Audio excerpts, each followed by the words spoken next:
All right, so we're here today. We're going to hear from our candidate that speaks to our issues, that represents us all over this nation.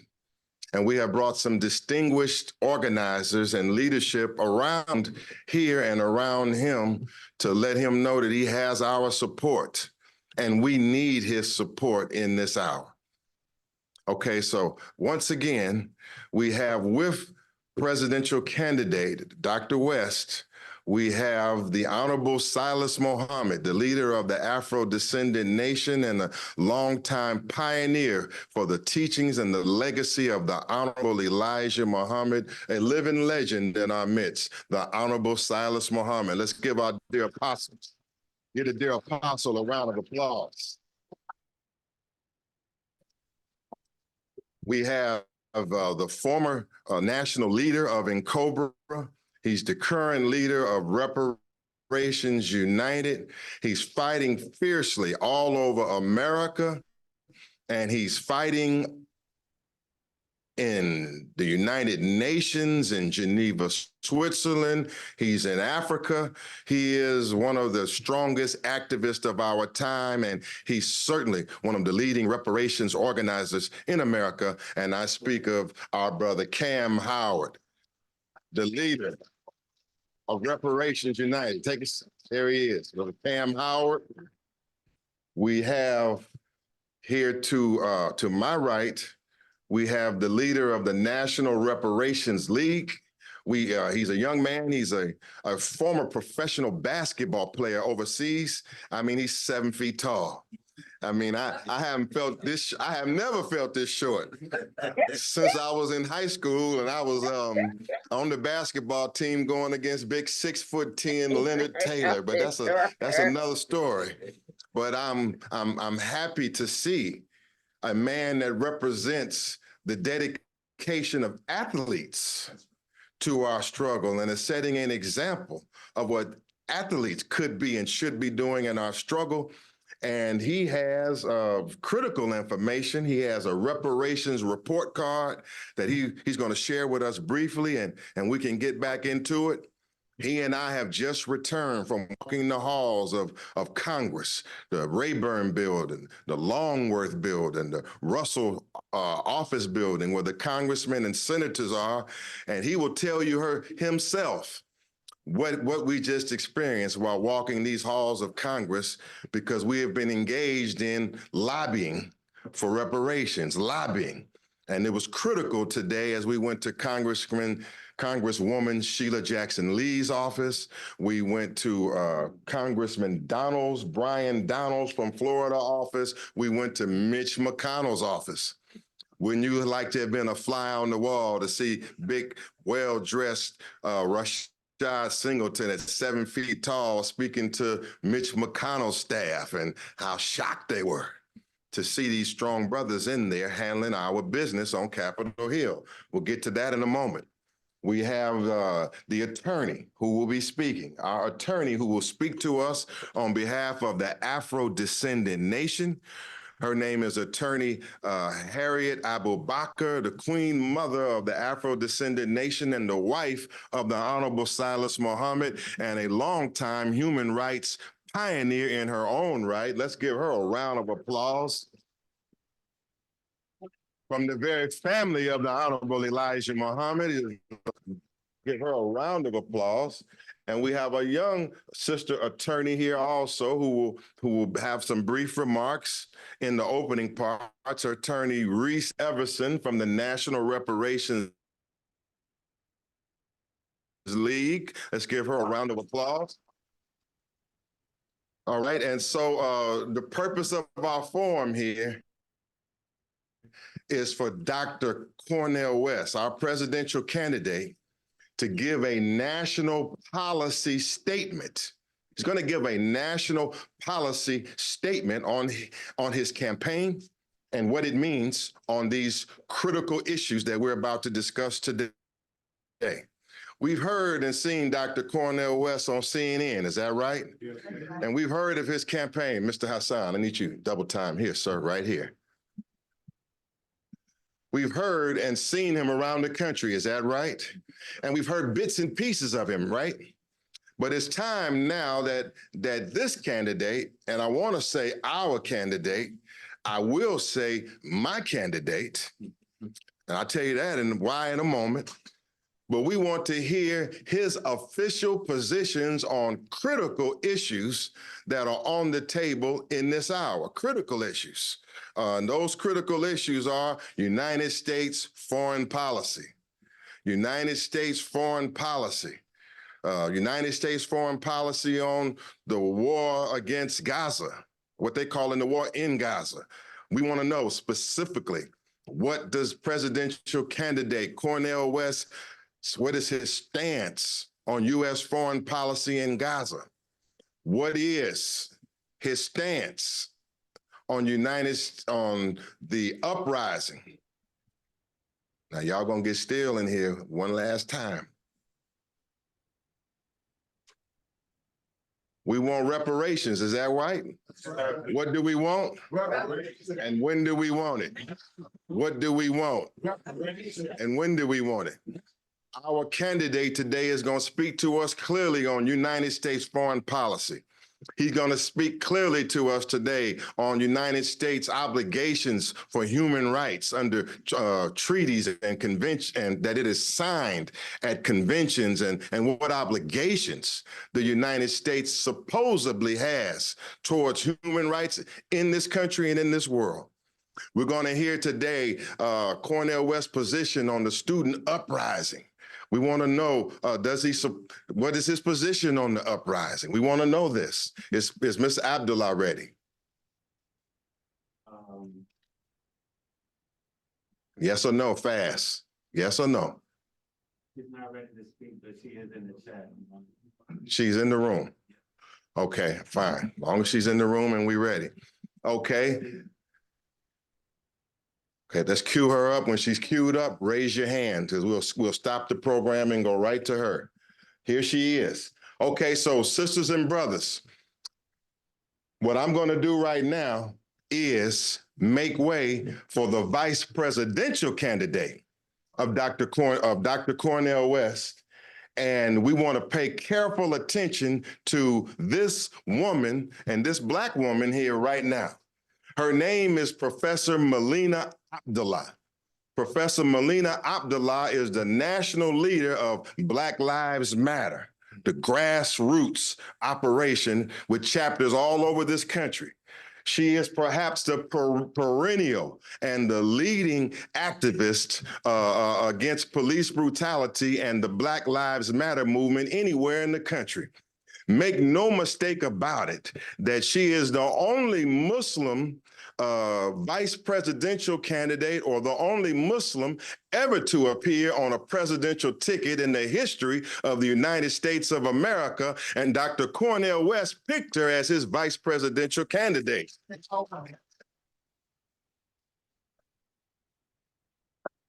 He has picked a Black woman. And let me tell you this, there's a long difference between the Honorable Kamala Harris, the vice president, and this vice presidential pick. Right. We'll hear why in a few moments. She's in her car. Well, why is she in her car and not here? Because she is fighting this struggle in real time, not on paper.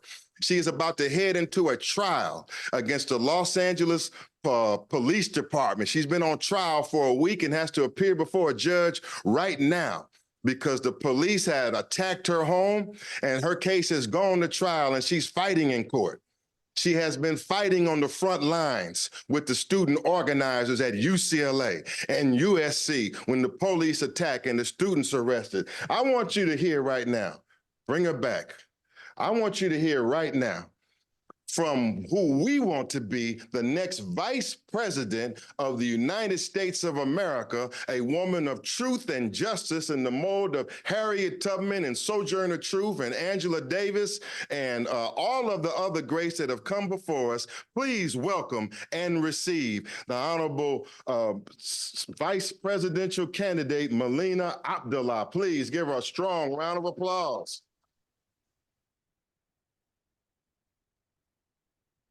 Good morning. Salam alaikum.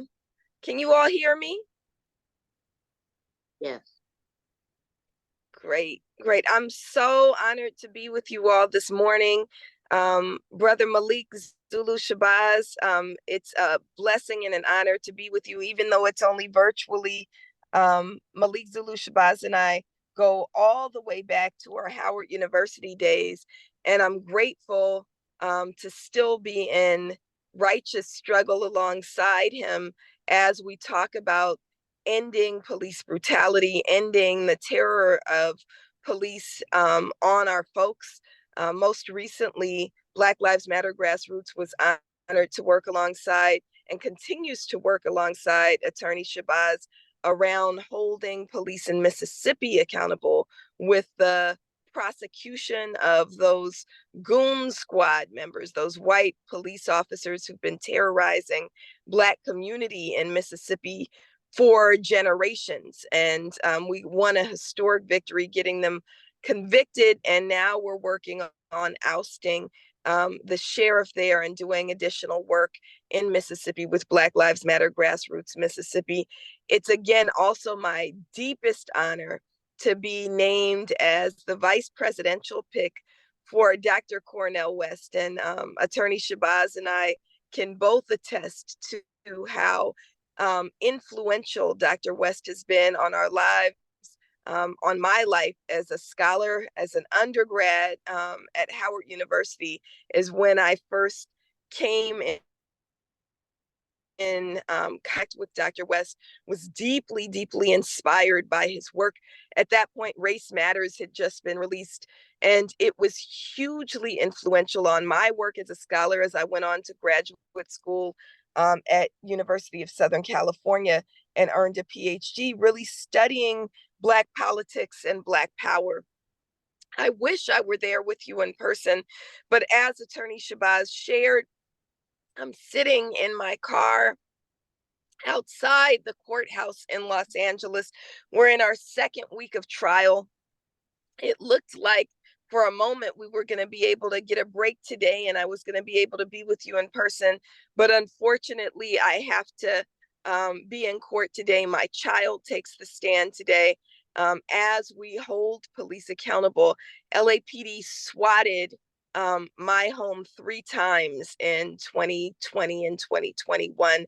And what that is when there's a false call and then police respond with a really violent response. So they surrounded my home with assault rifles and had a helicopter overhead, forced me out of my home at gunpoint.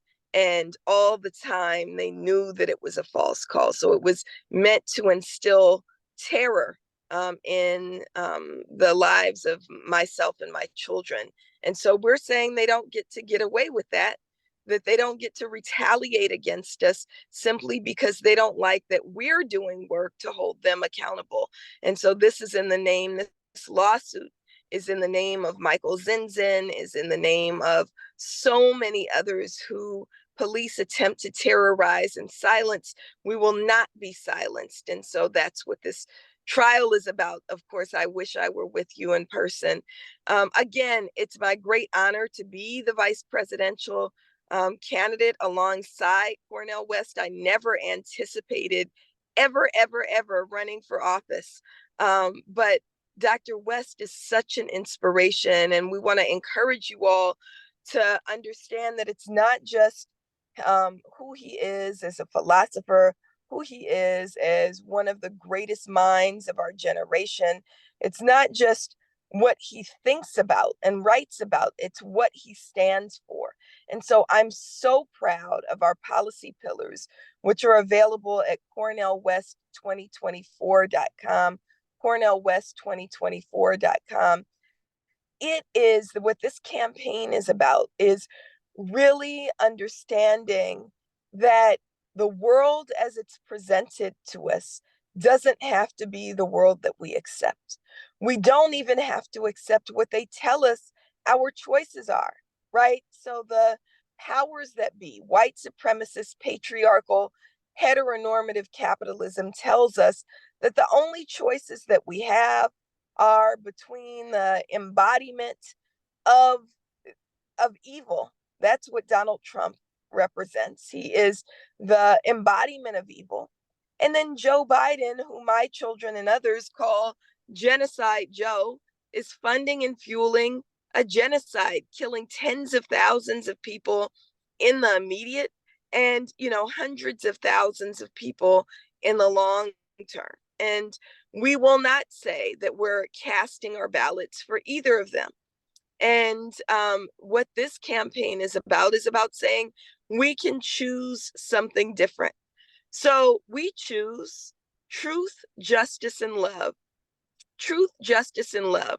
The truth is that we could house everyone in this country if we weren't spending 62 cents out of every general fund dollar on the military, right? Out of every unrestricted dollar on the military, right?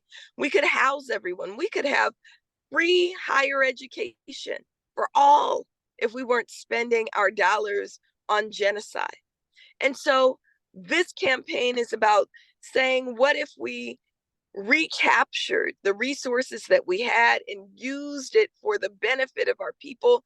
Then we could have real economic justice, which means a $27 an hour federal minimum wage. But it also means saying, look, there is generational harm that's come from a country that's built on the stolen land of Indigenous people by the stolen labor and lives of our African ancestors through the system of chattel slavery. So economic justice absolutely requires reparations, and we mean real reparations.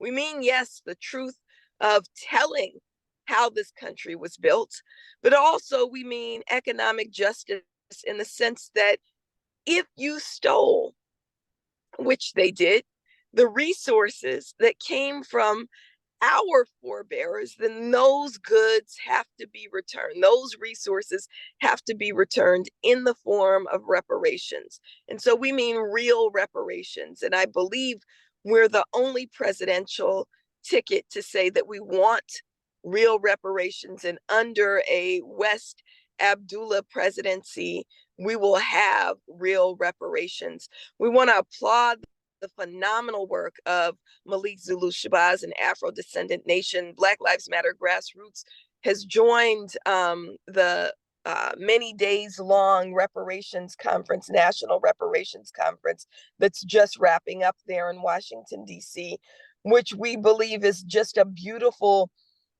sharing of ideas, sharing of commitment, but also doing the actual work. And so reparations accountability, remembering that we have to hold accountable not only government, but also these corporations that have built their fortunes off the theft of labor and the theft of our resources. So I know there's going to be additional accountability. I know that there's going to be additional marches on some of these banks. And we know that there's been phenomenal work done by people like Ta-Nehisi Coates, right? Who said, look, let's look at banks like Chase Bank. Let's look at Citibank. Let's look at Bank of America. Let's look at Wells Fargo, where I know that Attorney Shabazz is going to be leading an action tomorrow, I believe. And so that is so important. We believe in that kind of accountability. And that kind of accountability is being pushed all around this country. I'm actually sharing car space with one of my partners in this struggle and in doing this work. Brother Billion Godson of Africa Town Coalition has been doing this kind of work here in Los Angeles, where they protest these banks that have built their fortunes off the back of unpaid Black labor. They've been doing this work for years now, and now that work is beginning to take hold. And so, again, we are committed. The West Abdullah ticket is committed to real reparations. We're committed to sanctions and to the restoration, the repaying of, as Randall Robinson called it, the debt that's owed. This is not a gift. We're not asking. This is a debt that's owed to Black people. This is a debt that's owed to Black people. And so we are demanding that. And under a West Abdullah presidency, we are committed to real reparations for Black people. And so I'll stop there and just say again, thank you. And we look forward to continuing our work. This campaign itself is also work. This is an opportunity for us to usher in the ideas and the different vision of the world that we all know that we want, need, and deserve, and we can have if we're willing to fight and struggle for it. Again, thank you so much. Salam alaikum. Give her a strong hand. Give her a strong hand. I need more volume on my mic. Need more volume on this mic here. All right, good luck. Bless in court. Keep up the fight, whichever way you are on the side of right. Honorable Vice President, we thank you so much. Give her another round of applause. All right, can we make so Mr. Dantes can have a seat? I want him to be able to get a better shot. We're live on Instagram also. Let's turn off all phones, please. Turn all phones off, please, and don't let anyone through that door. Lock that door, please. Lock that door, please. Everybody's phone off. I hear somebody's phone ringing.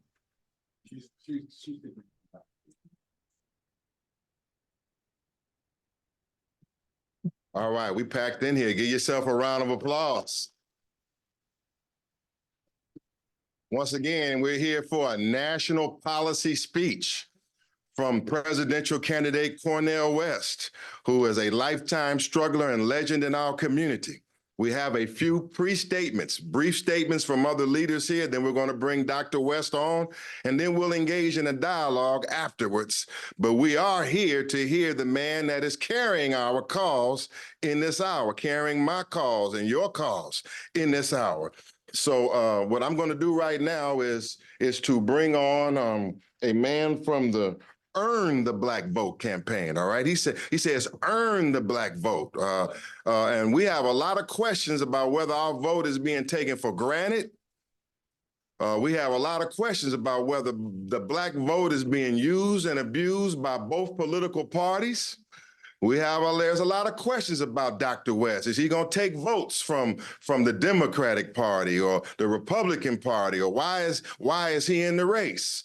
I got my strong opinions on these subject matters, but I've chosen to reserve all of my strong opinions on these subject matters, and I'm going to defer to my guest and to my candidate in this hour because I know that he's going to speak for me. And so therefore, I want to bring to you from Reparations United, Mr. Cam Howard, who will briefly explain the Earn the Black Vote campaign and his striving for a federal reparations commission that he's striving to get from President Joe Biden. Let's bring Mr. Cam Howard on. Thank you, Brother Minister, Brother Malik. Thank you, Dr. West, for your candidacy, and thank you, Dr. Melina. I am Cam Howard with Reparations United. Reparations United is the leading organization of a national collaborative, the Earn the Black Vote National Collaborative. Our primary goal is to extract a reparations commission by executive order from the president before the election. Last year, the company Resonate identified 2.9 million Black voters who voted for President Biden in 2020 say that they disapprove of him going into this next election. 2.9 million Black voters, that's 20% of the Black voters who voted in the election say they disapprove of President Biden. That number may have increased as a result of the Black voters' perception of Biden's handling of the Israeli-Palestine war, or it may have slightly decreased as Biden has taken it upon himself to specifically target the Black community at this particular time. But what we do know is that those who disapprove of him are saying they may not vote at all in November. Some are saying they may vote third party. Some are saying they may vote even for Trump.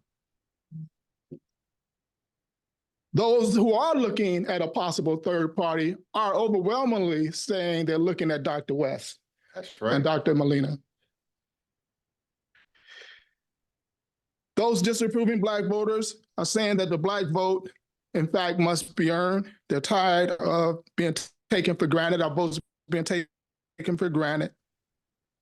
They're tired of being forced to, as Dr. Melina said, choose between the lesser two evils. They're tired of being held fully accountable to saving this democracy, and yet we get nothing from this democracy. So in fact, they're saying in November, and they're saying it right now, that the Black vote has to be earned. That's right. Reparations for centuries of crimes against our humanity have shown itself to be the leading issue for Black Americans at this time. Student loan debt, voting rights, criminal justice reforms, all are contained within this demand for reparations. Black voters and activists have shown that there is demonstrated political will in America for reparations at this time. In the last Congress, 88% of Democrats in the House and Senate pledged their support for a reparations commission. Unheard of. Governors in the states with the 3 largest cities in America with the largest concentration of Black voters have already established reparations commissions in their states: New York, California, and Illinois. Thousands of state and county and city elected officials are creating reparations commissions, task force of subcommittees in over 100 cities and half a dozen states at this current time. 80% of Democrats polled in 2019 said that they were either in favor of or unopposed to a reparations commission. Only 20% of Democrats polled at that time said they opposed a reparations commission. We think that that number is much lower 5 years later. 65% of Gen Z and millennials of all races favor a reparations commission. The political will for federal redress for Black Americans has been demonstrated across this country. During the Black Vote campaign, just completed a poll in Michigan that states that this issue will drive Black voters out in transformative levels, which is a term used by Congressman Sheila Jackson Lee when she read the results of our poll. Anyone desiring the Black vote at this time must earn the Black vote and must earn the Black vote through reparations. This is the only path to victory for any candidate. And we thank Dr. West and Dr. Melina for standing up and saying that they too are pushing this issue of reparations forcefully. Thank you. Let's give him a strong hand. Let's give him a strong hand. Brother Fahim. All right, we have one of the great national civil rights activists in the building, Mr. John Barnett. Let's give him a hand.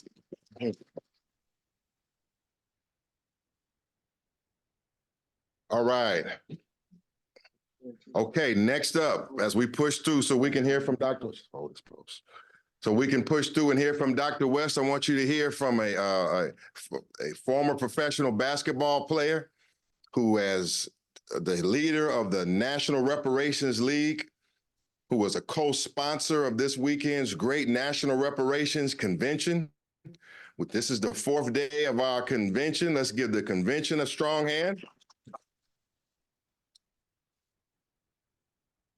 We've just come from lobbying on Capitol Hill. He has a National Reparations report card. He's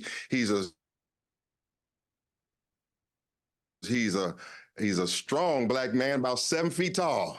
All right, so let's bring him on to the rostrum. My brother and our brother, a young man and the hope of our future, Brother President Rashad Singleton of the National Reparations League. Let's receive it.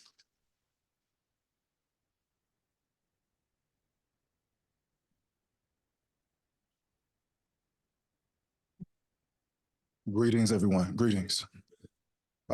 First, giving honor to the Most High and Yeshaya, who is the head of my life. Giving honor to the Honorable Silas Muhammad. It's a blessing to be in your presence and your beautiful wife as well. Giving honor to the legendary Dr. West. I can't even believe I'm in the room right now. Can we please give a hand for Dr. Cornell West? Brothers and sisters, as you just heard, me and Brother Shabazz have just walked the halls of Congress. Throughout the whole building, we saw posters saying, "I stand with Israel. I stand with Israel. I stand with Israel. We didn't see one poster that said, I stand for reparations. But the people stand for reparations. That's right. So we're here to say, we're no longer satisfied with the crumbs that this government has given us. We want the whole cake. You're not going to satisfy us with just holidays. You're not going to satisfy us with these tokens. Definitely not going to satisfy us with empty apologies. We want the same thing that this government gave Japanese Americans, reparations. Same thing they gave Native Americans, reparations. Same thing they gave slave masters, reparations. They didn't give them voting rights as solutions. They didn't give them holidays. They gave them reparations. So if these other nations of people deserve reparations, then surely the people that built this country deserve reparations. We hear things such as the lesser of two evils. We'll always say things like two heads of the same snake.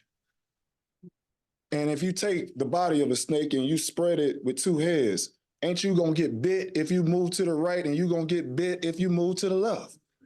My people are tired of being bit. So if it takes a third party, then so be it. But one thing we will not be satisfied with is not having reparations. So we applaud Dr. Cornell West for taking a strong stance on reparations, for he is the only candidate right now that has done so. That's right. That's right. That's right. So we are grateful, brother, and as you continue to do this, we're going to hold these other politicians accountable. The National Reparations League has developed the Reparation Report Card. You can go to this at the nationalreparationsleague.com. We are grading politicians on their stance for reparations solely. We no longer care about you coming out and kissing black babies before your election time. We don't care about you coming to our black churches right before election time. We want reparations, we want reparations, we want reparations. And we're not just coming after the politicians, we will be coming after the businesses. Wells Fargo, Barclays Bank, the Catholic Church, University of Georgia, University of North Carolina, all institutions that have our ancestors' blood on their hands, we have found you guilty, and we will be boycotting you effective immediately. Thank you, Dr. Cornell West. Thank you, Honorable Salas Muhammad. This is great. Thank you. Thank you, everyone. Come on, let's give him a further round of applause. That's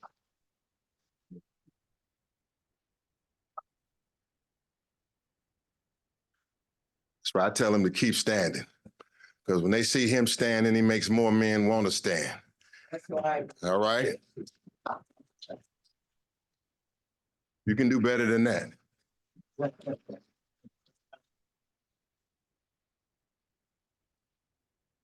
All right, sisters and brothers, as we move this train down to hear from our keynote speaker today, and the keynote speaker to all of America is being broadcast live right now over Dr. West's website, other websites, and national news media. And this speech, this broadcast will be studied today from the politicians and the scientists of America and this world about what is said today. Nations of the earth want to know, is there a moral voice coming out of America? Right. Is there any morality in America? Is there any hope coming out of America? But we want you to hear today that there is. But before that, we want you to hear from another Black woman who is a legend in our struggle, a legend in our international struggle, one who has been fighting in the United Nations along with her husband, the Honorable Silas Muhammad. They've been fighting for years and years for our human rights and our dignity at the United Nations. And we want to let you know that our struggle is headed to the International Court of Justice. That same International Court of Justice that South Africa stood up for and condemned the genocide in Gaza, the same international court is where this reparations struggle is headed. Let us receive now one of the greats in our struggle, Attorney Harriet Abubakar, the wife of the Honorable Silas Muhammad. Let us hear from our queen.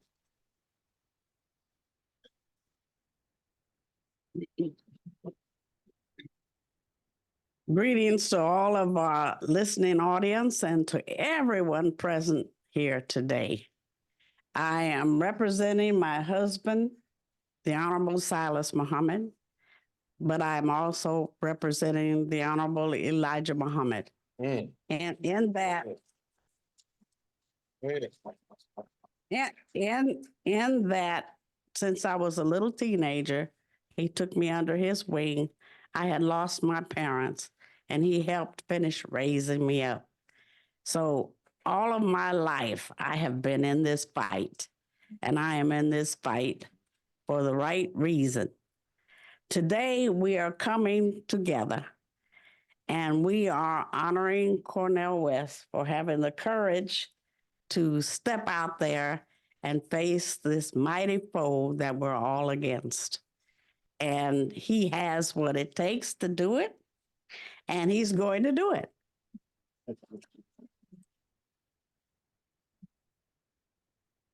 We as Muslims have in the past never been too active with politics, but it's not because we don't understand the power of politics. That's why we aren't, because they haven't been doing anything for us.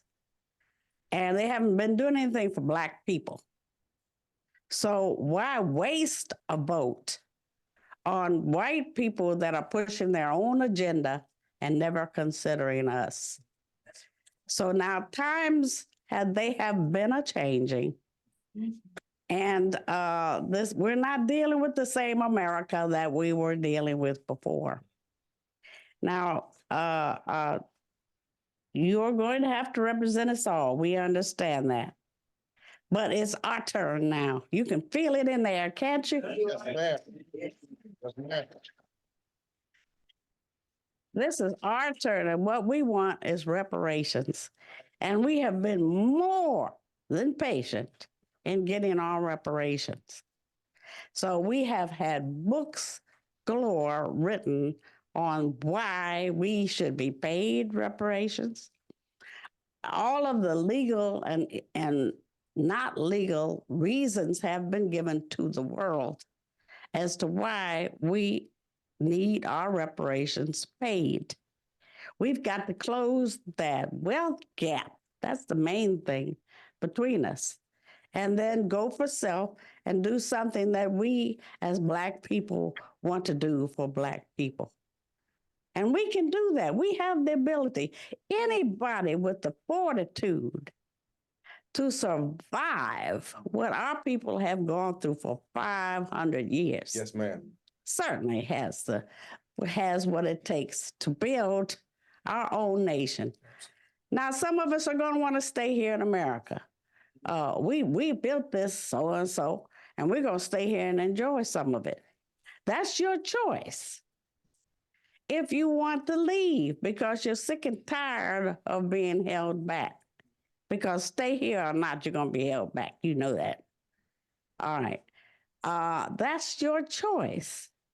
There are other African nations that may or may not have been involved in the slave trade, but some of them are realizing now that it would be better if we came back home, they call it. And some of us are going to want to do that, but under certain circumstances. Now, reparations is about negotiation. And we need to negotiate the terms of these reparations. Just don't use it as a blanket term, reparations. Reparations for us is going to be what we make it be. And don't get so carried away until you forget what's going on in the world around you. You see the wars taking place. If you watch what's going on in Israel, it doesn't take a lot of imagination to know what could happen to us here. Let's be real. Let's address the elephant in the room. All right? So then you have to start thinking like that. What if that happens to me? What if that happens to us? Because your uniform is going to be the color of your skin. And they don't care whether it's dark or different shades of brown or all the way light, bright, and damn near white. You're going to have on a uniform. And no one's going to ask questions. You know, they'll do what they do and then ask questions. So we are here regardless to our political thoughts. And we have to be ready to face the truth of all of this.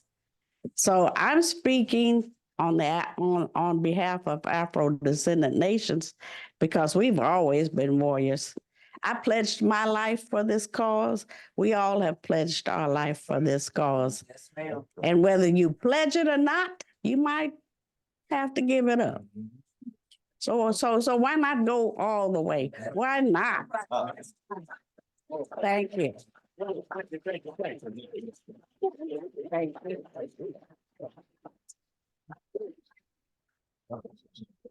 Let's give the attorney for the Afro-Descendant Nation, Harriet Abdullah, a strong round of applause.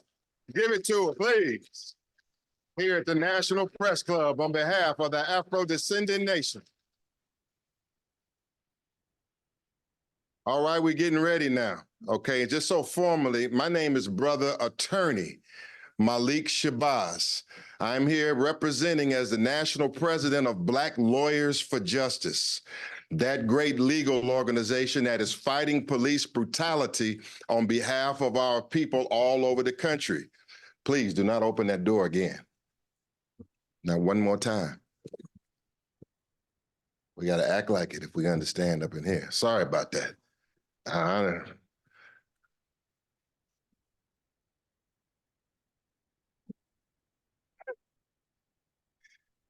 Once again,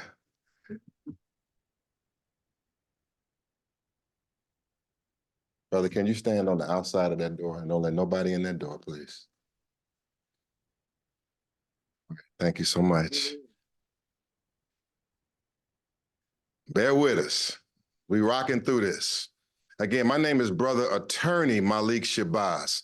I'm the National President of Black Lawyers for Justice, that great legal organization that is fighting police brutality across this country, especially in the state of Mississippi. I want to thank Dr. Cornell West because he took the time out of his schedule and he came to Mississippi to support our struggle against the Goon Squad and Sheriff Brian Bailey. And because in part of Dr. Cornell West's help coming to help us with the Goon Squad, that group of white racist police officers that tortured and abused my clients, Michael Jenkins and Eddie Parker, because in part for Dr. West's sacrifice and help, those officers received a total of 132 years in prison, federal prison time, 132 years, which represent the longest sentences for police brutality ever in America, right, particularly when the victims are not even dead. Right. And it occurred in the state of Mississippi where they said no justice would come. But because of our fight, our tenacity, and our conviction for justice, we made justice happen where persons had thought that justice could not happen. Right. So I want to thank Dr. West for coming to Mississippi and supporting us and supporting the Emmett Till family and the Emmett Till cause. We here now want to hear his opinions. We've seen the student uprising around the country. We've seen students of all races boldly standing up across this nation. And we saw them also in encampments, and we saw them standing up for what is right. And we also saw the backlash and the crackdown, and we saw them attacked by police in this country. We want to know what Dr. West's position is on the student uprising. We want to know what his position is on United States foreign policy. We just saw President Joe Biden give another $1 billion of weapons to the state of Israel, right when the Israeli army is menacing Rafah. And he allegedly is giving them warnings, don't go into Rafah. Then we see him turn right around and give them $1 billion worth of weapons to go and bomb Rafah. And we want to know what our candidate says about these 35,000 lives that have been murdered and assassinated and bombed in Gaza. We want to know his position on that, and the world wants to know his position. The world wants to know, is there a candidate coming forth in America that has any sense at all Any sense at all, any morality at all, any respect for human rights for the peoples and the nations of the earth. America wants to know this and the people want to know this, but I already know it. I don't have no problem telling you straight out, from Black Lawyers for Justice and many lawyers in America and those who are in the police brutality and the reparation struggle, that we endorse Dr. Cornell West as the President of the United States of America. He's the only one that we could ever dream of straightening this madness out. And his Vice President, Sister Melina Abdullah. This is the voice of consciousness in America on the political scene in this hour. We want and must have full and complete reparations. I represent also the Afrodescendant Nation as an attorney and conductor in this reparations movement. We have and launched a national reparations boycott and sanctions campaign against the banks and the companies that have robbed us. We are opening and announcing our national sanctions campaign. And what is that? Sanctions? Can you say that? What is that? Sanctions. Say it louder. Let me hear it again. Let me hear it again. It was the Montgomery bus boycott in the 1950s by Sister Rosa Parks and Martin Luther King, where our people said that we're sick and tired of being sick and tired. So they pulled out of the Montgomery bus system and they began to form Black transportation companies, Black cab companies, and they dried up the Montgomery bus system there in Alabama, and that sparked what is called the civil rights movement or the struggle in the 1950s that led us into the 1960s. But it was from the power of the Black dollar. What we're saying you here today, that the reparations movement is taking up to another level. We are no longer talking about it. We're no longer saying what we will do about it. We are taking actions. And we're taking action against companies that are proven to have their roots and their ties into slavery. We're talking about Wells Fargo. Is that who? Who is that? The reparations movement is formally asking all of our people and all of the people in America who have a conscience to pull your money out of Wells Fargo Bank, and to do it now as you hear the sound of my voice and you're watching this broadcast. The reparations movement is demanding that we withdraw out of Wells Fargo. We're demanding that we withdraw out of Barclays Bank. We're demanding that we withdraw out of Capital One Bank, who is tied to the Catholic Church, who our research has shown that the papal bulls and papal decrees sentenced our people to the transatlantic slave trade, sentenced our people to death. Many years ago, we have been robbed by the Catholic Church, robbed by the popes, and there are still banks that are doing business with that church today, and one of them is Capital One Bank in Washington, D.C. What bank is that? What bank is that? Yes, we're saying pull your money and your funds out of Capital One Bank. Aetna, New York Life, what Dr. West has called the super capitalists, the oligarchs, those who really control the money. We don't have a candidate in office that is willing to face the super capitalists and the oligarchs and those that run this nation, but the candidate that is sitting right here, the only candidate in the race who has a spine and a backbone. We don't have one other than that, other than the man that's sitting here right now. So we want you to support the National Sanctions Campaign. We want you to go to reparationsboycott.org if you're listening. Reparationsboycott.org, because we must shut them down. Yes. We must what? We must what? We are not going to finance those that have exploited and robbed us and sit here as if we have no willpower. Right. We are not going to sit here and constantly back any political party that treats us like, pardon my language, prostitutes in the middle of the night. And they'll court us in the middle of the night. But in the daytime, when it's time for justice, when it's time for that George Floyd Policing Act, when it's time for reparations, they don't know us and don't even want to see us. We're sick and tired of being sick and tired. Now, if they say that Dr. West, if they say that Dr. West is the wild card in the election, that he is the one that if he takes any vote in the so-called swing states, or any of the states, that he could overturn and topple the election. Or what I say is you're going to have to deal with Dr. West. It's time for you to deal with Dr. West right now, because we're backing Dr. West. And we want you now to hear from who we want to be, who I want to be, the next president of the United States of America and the strongest voice of moral consciousness and for human rights in this election and a legend in our struggle. Let us receive presidential candidate Dr. Cornell West. Come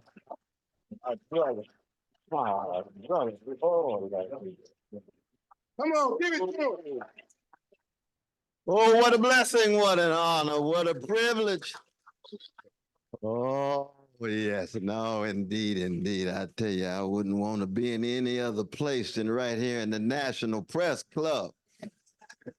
Washington, D.C. used to be a chocolate city, but gentrification now has set in. But I want to begin. Hold 1 second. Sure. Everything all right? Yeah, all right. All right. No, no, indeed, indeed. Indeed, indeed. Come on, give him another round. No, we're going to absolutely no. I want to begin by saluting my dear brothers. Oh, I'm telling you, Malik Shabazz, I met almost 30 years ago, and he was on fire. It was at the State of the Black Union with Brother Tavis Smiley. You all remember those meetings we used to have? In fact, we're having another one right before Juneteenth, starting all over again this summer. But when I met my dear brother Malik Shabazz, he was on fire. And after all of these years, the same fire is at work in his heart and his mind and his soul. And that fire has everything to do with what my campaign is about, which is rooted in a deep love of the people. And when you love the people, you tell the truth. You're willing to serve, you're willing to sacrifice, you're willing to take a risk, you're willing to cut against the grain. And the historic victory that he and Brother Trent, is that his name? Yes, sir. Well, I met down in Mississippi, the historic victory in the name of our precious brother Michael Jenkins and Eddie Parker is not to be underestimated. Because Mississippi is ground zero for struggle for Black people. That's why I started my campaign right there in the space of Fannie Lou Hamer's shadow with the Mississippi Democratic Freedom Party, and got the endorsement right away. And I knew I was on the right track. And then there is Brother Malik and Trent and the others, but led by Brother Malik. And got a chance to meet members of the family. And then the victory. It is no small victory. It is an unprecedented historic victory to have some justice in Mississippi, where so many magnificent New World Africans, magnificent Black folk have straightened their backs up, but also the center of some of the most vicious white supremacist treatments imaginable. So let's give it up one more time to my dear brother Malik Shabazz. Major, major victory. Major, major victory. Of course, I want to thank all of the voices here, but I want to zero in on the Honorable Silas Muhammad. Oh, I'm telling you, 86 years young. My God, straight out of Texas, where my mama's from. Marlon, my mama's from Orange, my brother born in Port Arthur, so I have a bias toward Texas, no doubt. But then on to Los Angeles, and then all around the world, the Middle East, Africa, there with the magnificent Esquire lawyer and attorney, Harriet, both of them a dynamic duo based on what? Same thing, love for the people. When you love folk, you protect them, you respect them, That's right. and you correct them. All three. And to be able to sit here with my dear brother is a blessing. It really is. Let's give it up for my dear brother, the Honorable Silas Muhammad. Lord, Lord, Lord, Lord, Lord. He was telling me about driving Malcolm X around in Los Angeles. Is that right, my brother? Having those dialogues with Malcolm. Of course, yesterday was Malcolm's birthday, just like Lorraine Hansberry, both of them born May the 19th. And so much of what we talk about today is what Malcolm called chickens coming home to roost. That the veil is being ripped off. Yes, sir. So you can see all the lies hiding the crimes, all the mendacity hiding the criminality. And we were told it was about liberty. Teach. Hypocrisy on steroids. That's what we're dealing with today. Yes, sir. Yes, sir. And this campaign, I'm so glad to see my dear sister Tricia Dent. She's head of my Justice for All party in DC. Give it up for my dear sister. Just wave. People can see your beautiful smile. Can see her beautiful smile. But this campaign ain't nothing but a movement in a tradition of struggle of a great Black people who for 400 years have been so chronically hated every day of their lives, but keep dishing out love warriors every generation.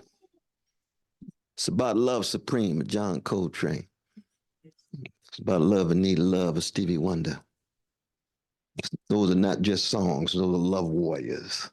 One of the reasons why we're in the situation we're in today, we don't have enough Black spokespersons and Black leaders who really love the people. They scared, they intimidated, they afraid, they laughing when it ain't funny and scratching when it don't itch. They too well adjusted to injustice and well adapted to indifference, and therefore you can't depend on them. They lukewarm. Yes, sir. That's right. And when you really deeply have a commitment to a serious love of the people, and all of us are cracked vessels, so we're going to make mistaken judgments, but you have to be consistent over time. And that's what we don't have enough of. I come from a people who've been terrorized for 400 years. Yes, sir. 500, my dear sister. Yes, sir. Yet we produce freedom fighters. And yes, we call for freedom for all. We've always been an inclusive people, a global people, an international people, but we begin on the chocolate side of town. You got too many leaders who love everybody but Black people. I begin by loving my mama, my daddy, my grandmama, my granddaddy, my aunt, my uncle. I come out of Glen Elders, the chocolate side of Sacramento. I come out of Shiloh Baptist Church of Reverend Willie P. Cook from Brookhaven, Mississippi, who baptized me. I'm deeply influenced by the Black Panther Party of Huey Newton and Erica Huggins and a whole host of others. How come? Even given the different ideologies in politics, they had a love of the people. Go ahead. Talk to us, Dr. West. That's what we need. And the only thing that breaks the back of fear is love. Yes, sir. The only thing that gives people a sense of hope and feeling as if there is no hope is people who are willing to manifest the love. Never forget the story of Martin Luther King Jr. I remember Daddy King told me, he said, Brother West, when I saw Martin, my son, I couldn't believe it was the lowest point in my life. He was in that paddy wagon for 4.5 hours in the dark with a German shepherd from ATL, A-Town, Atlanta, driving all the way to Breedsville prison. And when he got out, he couldn't walk a straight line. All he could say was, this is the cross we must bear for the freedom of our people. Go ahead. Talk to us. That's love. Talk to us. That's concrete. Talk to us. That's fleshified. Yes, sir. That's manifest. That's something that's real as a heart attack. Yes, sir. Come on, brother. Strong as stone and new as foam. That's what I'm talking about. And I'm nothing but just a little small wave in the river of these great Black people's tradition of love warriors and freedom fighters. And we also joy shares, given all of our sorrow. So this campaign is as much about Curtis Mayfield and Aretha Franklin as it is Martin Luther King Jr. and Fannie Lou Hamer. I'm a jazz man, I'm a blues man. I'm a rhythm and blues man. And when I'm down and out, if I can't put on some Luther Vandross and put on just a little James Brown, and I ain't even got to James Cleveland yet. Warming up. We're talking about the tradition of a people. Yes, sir. Yes. And it's a tradition of a people in the midst of an American empire that is experiencing overwhelming spiritual decay and moral decadence. And that's not new. It has been wrestling with spiritual decay and moral decadence for indigenous peoples and Black peoples and poor peoples and working peoples for hundreds of years. But now the chicken's coming home to roost. Come on. Come on. This is a unique historical moment. Yes, sir. A distinctive, unprecedented political, cultural, and spiritual moment. That's right. Come on. But one of the things we got to do always and already is get our souls intact. We're talking before, my brother Silas, about the spiritual grounds. If you're not ready spiritually to tell the truth and seek justice with style and a smile, just like B.B. King playing Lucille saying, nobody loves me but my mama, and she might be jiving too. Yes, we are blues people. Go ahead. Mary Barack understands that. And what does it mean to be a blues people when you're in intellectual politics? It means first, as Coltrane starts off Love Supreme, that first section is acknowledgement. You got to acknowledge the lies, Yes, sir. acknowledge the suffering, Yes, sir. acknowledge the misery, Yes, sir. acknowledge the overwhelming pain and hurt and scars and bruises of folk. Yes, If you sir. don't start there, you're already twisted. We haven't had the kind of spokesmanship and leadership on a collective level to tell the truth of the catastrophe. We got folk talking about problems. There ain't never been no Negro problem in America. Teach. There's been catastrophes visited upon Black people and African people. And once you reduce the catastrophic to the problematic, you've already deodorized the situation. And we are funk people. I don't spend time with Bootsy for nothing. I don't love George Clinton for nothing. I don't listen to Sun Ra for nothing. They say we're going to keep it real and raw and funky. We don't want sanitized, sterilized, deodorized discourses. We got to tell the truth, and the truth is always beneath the deodorized level. Most of these politicians, no matter what color they are, they're just deodorized. Right. That's right. Just little puppets, nothing but just echoes of a silo. Thank God that the Johnson people, when they came up with the anthem for Black people, came up with lift every voice, not lift every echo. Right. And if all you're going to be is just an echo of a silo, then tell the people the truth and say you're just concerned about your career. You've given up on your calling. You've given up on telling the truth. You've given up on the funk, and don't fake the funk. And you say, well, Brother West, what's this got to do with a campaign announcement? I'm just setting the stage. We got to understand what the context is. Warm us up, Doc. Warm us up. Because I'm coming into electoral politics as somebody whose major qualification is somebody who's been running for justice for 50 years. Somebody who's been trying to tell the truth for 50 years. That's Somebody seeking justice for 50 years. That's right. And I also been running for Jesus. I want to be honest of where I'm coming from. I love my Muslim brothers and sisters. I don't exist without Malcolm X. I don't exist without Muhammad Ali. This brother here, Honorable Silas Muhammad, the Honorable Louis Farrakhan, a whole host of others, whatever disagreements I have, my love for them is deeper. All praises are due. Praise God. Way to break that Praise down. God. I'm honest about that. But I'm a Jesus-loving free Black man. We are too. And that's what gives me my strength. So I don't have to worry about somehow thinking that I don't have the fortitude, I don't have a thick enough armor in order to meet this battle, in order to work through all of these lies and crimes, and to make sure these folk not going to try to render me so afraid and scared that somehow I give up or cave in or sell out. No.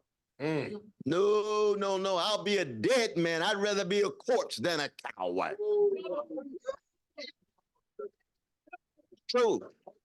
Brother Martin used to say, I'd rather be dead than afraid. That's what we need when the moment of the chickens coming home to roost. So when you look at America, the first thing you see is it's an empire, not just a nation. There's been 70 empires since the beginnings of the species coming out of Africa. America's number 68. Every empire comes and goes. Every empire has a history. It emerges, sustained, begins to go down, and usually it's military overreach. Usually it's the corruption of their elites and their politicians. Usually it's the lies coming back and constituting a kind of blowback for them, given all the consequences of the lies that they've been told. Usually it has something to do with everyday people, the citizens, feeling as if they so hopeless and helpless and impotent and frustrated that they're willing to follow a strong man in the form of a tyrant. Wake us up. That's where we are. Trump ain't nothing but a bona fide gangster. Wanna be. Not even the real thing. Because I grew up with some dead up gangsters. And I still got a lot of gangster in me, so I know one when I see it. But he's tied to big military, he's tied to big money, so you can't even see what's behind him. And he manipulates the white supremacists and the male supremacists and all the other various forms of hatred and fear that he engages in and indulges in, so that people can't see exactly what he represents. He acts as if somehow he's with the common folk, but he's a billionaire, at least he says he is. And then Biden, acting as if he's some kind of progressive. Come on. Oh, that upset me in Morehouse yesterday. To see the great Morehouse College embrace a war criminal, embrace a genocide enabler, as if he's a grand exemplar of peace and justice. I want to tell the Morehouse brothers and sisters, we were born at night, but not last night. To violate flagrantly the precious legacy of Martin Luther King Jr. You've trot him out as the grand example of Morehouse, and he turns over in his grave because he died talking about what? Poverty. He died talking about what? White supremacy. He died talking about what? Materialism. He died talking about what? Militarism. That's how you measure any nation or empire. How you're treating poor folk. Look at the prisons, look at the hoods, look at the barrios, and see how the people are doing. Then you look in the souls of the children and see what they focus on. What's their major attention? Is it the deodorized superficial things of status and spectacle and image, or is it trying to wrestle with integrity, honesty, decency, being part of a community and willingness to take a risk for that community? That's Martin King. Wake us up. People say, oh, Brother West, you're always so hard on black folk. No, not at all. Not at all. Not at all. I'm critical of anybody, but I'm especially critical of black folk because I try to love them so. I'm concerned about them. I'm concerned about the future. I'm concerned about young folk not having access to the best of our history. What went into the making of a Harriet Tubman? What went into the making of a Marcus Garvey? What went into the making of a Ella Baker? Or Toni Morrison. That's the challenge. And the only way young folk will be able to make a connection is be able to see it clearly. We living in a moment now, if folk can't see the sermon, they don't want to hear a sermon. If you don't exemplify it in what you're doing, what you're willing to serve and sacrifice, then all the language in the world is sounding brass and tinkling cymbal. It's empty, it's vacuous. Yes, now that this campaign is beginning to intensify, and you got the choice between the bona fide gangster and the genocide enabler. Where do people go? It reminds me of the words of the great Henry Highland Garnett in 1837. It was the first time that Black people were able to come together. He's a free Negroes in Philadelphia, 1837. He had one leg. He's leaning on a crutch, probably with a little gangster lean. Henry Highland Garnett in Liberia, making the connections that you all made. And what did he say to Black people? He said, Black folk, never confuse our situation with that of the Israelites of the Old Testament of Hebrew scripture. For us, Pharaoh is on both sides of the bloody Red Seas. Pharaoh on both sides. What you gonna do? I could hear a beautiful Black sister in the back, and it's usually the Black women who stand up first. Let's just be honest, brothers. We like to be out there and acting like we so big and bad, but we know that we not too much without our sisters. And one of them said, could somebody just sing a song, please? Or crack a joke? Or somebody touch somebody? Or somebody grin? You see, that's loving folk too. We got to learn how to enable and empower folk in a variety of different ways. Justice is what love looks like in public. Tenderness is what love feels like in private. The Black people have been a tender people. And try a little tenderness, says the genius from Macon, Georgia, named Otis Redding. Even Roni is a tenderoni for Bobby Brown. Written by Babyface. That's not just a song. Tender. We got to be tough but tender with each other, even when we disagree. Honest with each other when we disagree. The love is deeper. The tenderness, the kindness. What did James Baldwin say about Malcolm X? Never met a more gentle human being in my life. Look at that perception as opposed to the white mainstream perception of Malcolm. Mad, full of rage, indignation. Yes, he's hating white supremacy. He's hating injustice. Yes, he's hating domination. He's hating subjugation. But he was a gentle man. And one of the signs of decadence in Black America is that we used to be a much more soulful people. Yes, sir. And soul ain't nothing but the sharing of a soothing sweetness against the backdrop of grim catastrophe. How do we soothe each other with a sweetness when we all down and out and sometimes think that Pharaoh's on both sides of the bloody Red Seas and somebody raises their voice and say, I think we can make a way out of no way. I think maybe we can step out on nothing and land on something. I think that what seems to be so impossible can still be in our reach if we could create some forms of community and family and solidarity such that we surprise ourselves and in connection with a God that is in larger control. Lo and behold, we surprise the world. That's the history of Black people at our best. Yes, sir. That's what this campaign is about. See, so when I think of foreign policy, Yes, sir. I say America is an empire. I want to head the empire to dismantle the empire. Go ahead. I am an anti-imperialist.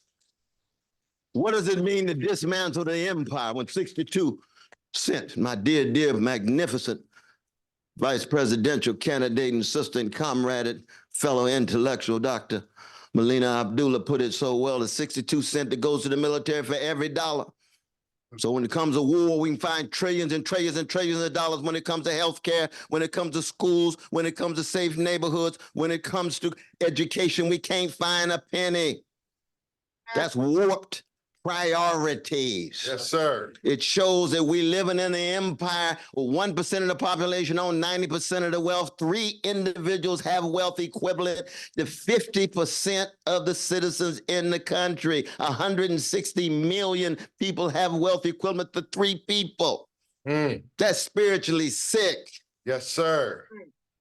Grotesque wealth inequality. Teach. And we come from a tradition of abolitionists. We want to abolish slavery. We don't want a liberal version of it. We want to abolish Jim and Jane Crow. We don't want a neoliberal version of it. Talk to us. This campaign wants to abolish poverty. It wants to abolish homelessness.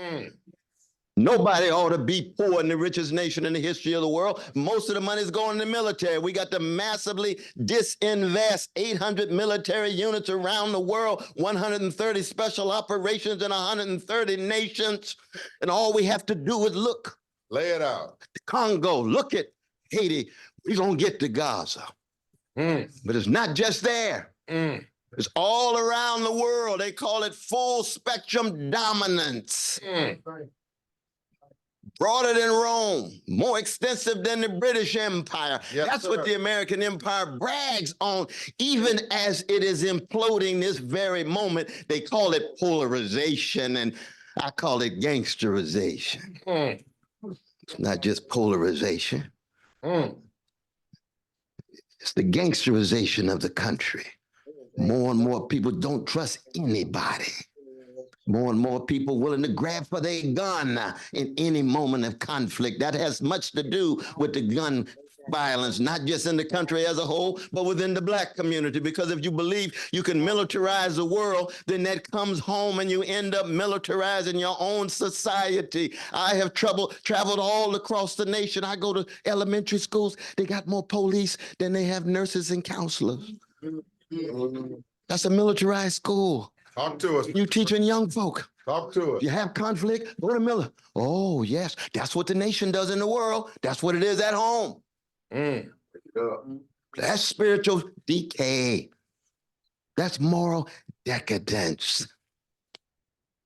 And what's behind the foreign policy? Big money. War manufacturers. Big money. Oligarchs. Plutocrats. Multi-millionaires, multi-billionaires behind the scene, gaining access to more and more monies. Do we know, does America know there's $8.7 trillion around the world in tax offshore for tax evasion? And yet we got poor folk who don't have access to health care, don't have access to jobs with a living wage. We got young folk with student debt, even as they graduate. How long can any society sustain itself? What does that have to do with reparations? Everything to do with reparations. Because before you get to reparations, you have to have a lens through which you view the world, in which truth and justice are at the center. And the condition of truth is to allow suffering to speak. You'll never know the truth about America's past or present unless you listen to the voices of those who suffer. And therefore, if you want to understand America from the vantage point of those who suffer, you begin with those who have been bombarded with white supremacy. Now, I know as Black folk, we want to move directly to Africa, but we will never, ever deny the suffering of our indigenous brothers and sisters. That's right. They don't have to be in the room for us to tell the truth about their suffering, because we're concerned about truth across the board. That's right. Absolutely. That's genocide. There's no accident that America cannot acknowledge genocide in Gaza. It can't even acknowledge genocide in its own history. Man, talk to us. And then you come back to the enslavement of African peoples, dignified African peoples, and denial. James Baldwin used to say the innocence itself is the crime. How you gonna be innocent when you're the authorizers of the devastation? Each. Come on, Mr. You President. imagine how spiritually sick that is. That's been the history of the country for too long. And on the Black side of town, the only way you can keep Black people under control is to niggerize us. Come on. Talk to us, man. To get us to believe we're really less beautiful. We're really less intelligent. We're really less moral. We ought to be running around scared all the time, distrusting one another, thinking we can't come together to constitute some solidarity and unity in diversity, and therefore the white supremacy inside of Black people makes it difficult for us to straighten our backs up. It's one of the things we learned from the Honorable Elijah Muhammad. Straighten your back up. Yes, sir. Right on the front of the newspaper. Islam dignifies. Teach us, Dr. West. Islam dignifies. Come on, Mr. President. I got it from Jesus. Even you could be secular, get it your own way, but that was a deep insight of the Honorable Elijah Muhammad. And it still is. We see it among our young folk these days. Where is the courage? Where is the vision? So reparations is simply an effort to tell the truth about the history of America. Was there damage done? Was there theft that took place? Absolutely. If that's true, then what is the nature of the repair? Teach. What is the nature of the reparations? Either you have a commitment to justice or you don't. Teach. Come on. There's nothing tribal about that. Teach. There's nothing concerned about one small group. Any group that's been treated in that way deserves reparations.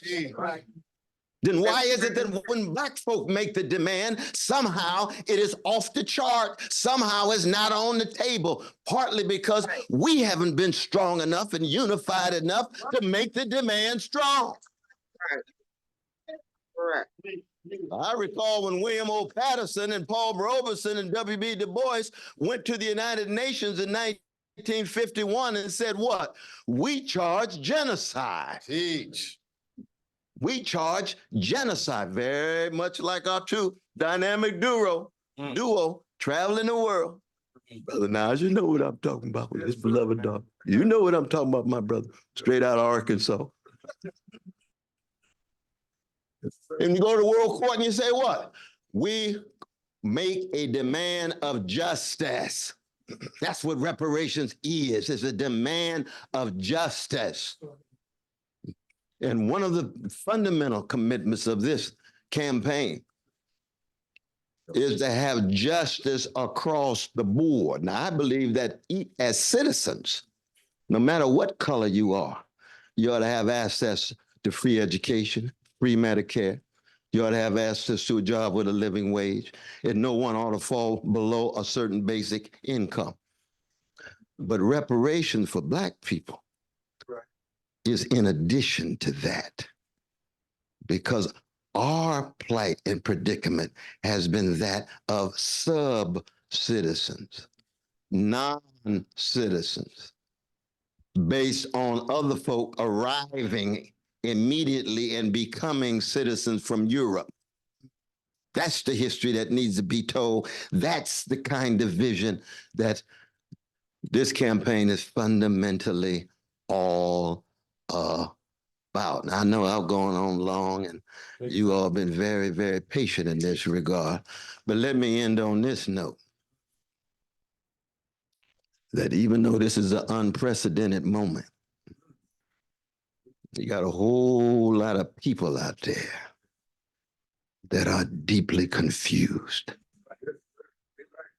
They don't know where to turn. They don't see any clarity.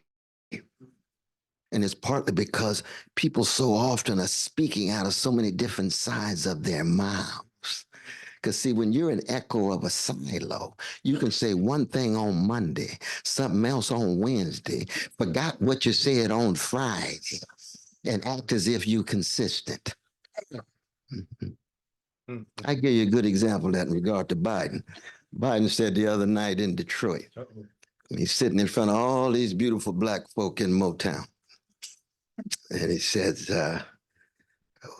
what would Trump say if January 6th here in the Capitol, instead of the deeply right-wing folk who marched in and violated the place, if it were Black people, You said, yeah, black folk raised that question as soon as it took place. Everybody knows what would happen. You would have shot us down like we smithereens, like dogs. You would have tried to crush us like we cockroaches. Come on, talk to We understand that. But then I say to Mr. Biden, what would you say if 15,000 white children had been killed and murdered teach. by Palestinians, by Arabs, by Africans, by people of color, by black people? What would have been your response? Do you think your response would have been to hold back for 7 months until the election begins to cut? No way. White supremacy operating in Gaza, operating in U.S. foreign policy right there in the Middle East, right there on the West Bank. Right. So let's be consistent. There's no way that you would provide billions and billions of dollars of new military equipment, killing those children and women and men who you know are innocent and still allow it if somehow those were white children. Let's be morally constant. Yes, sir. Wake us up. So what indeed ought to be done? Well, the first thing needs to be done, we got to point out the lies and tell the story about how Israel became a state. The gift of the British Empire in 1917 with the Balmoral Declaration. How did it become a state? 1948 with the United Nations. How is the United Nations going to create a state? Come on, Mr. President. Especially when other folk are already there. Talk to us, man. Reminds me of the European settlers when they arrived in the New World and said there's no human beings here, it's just buffaloes and Indians. Oh, well, we come from a great black tradition that says Indians are human just like everybody else. Go ahead. We don't know about the buffaloes, but we know these indigenous brothers and sisters have exactly the same value as any human being in the world. Quit Yes, sir. promoting your white supremacist lies in order to justify your power grab and your land grab and your attempt to dominate the continent and call it manifest destiny when it ain't nothing but organized greed and institutional hatred. We got to tell the truth. Come on, man. Come on. Tell the truth about Gaza. Talk to A us. vicious Israeli occupation. Bishop Tutu calling apartheid worse than South Africa. I know Bishop Tutu. I love that brother. He's a pacifist like Martin King. I'm not a pacifist. I'm just a Christian. On a good day. No, I'm just kidding. Pray for me. Pray for me. Pray for me now.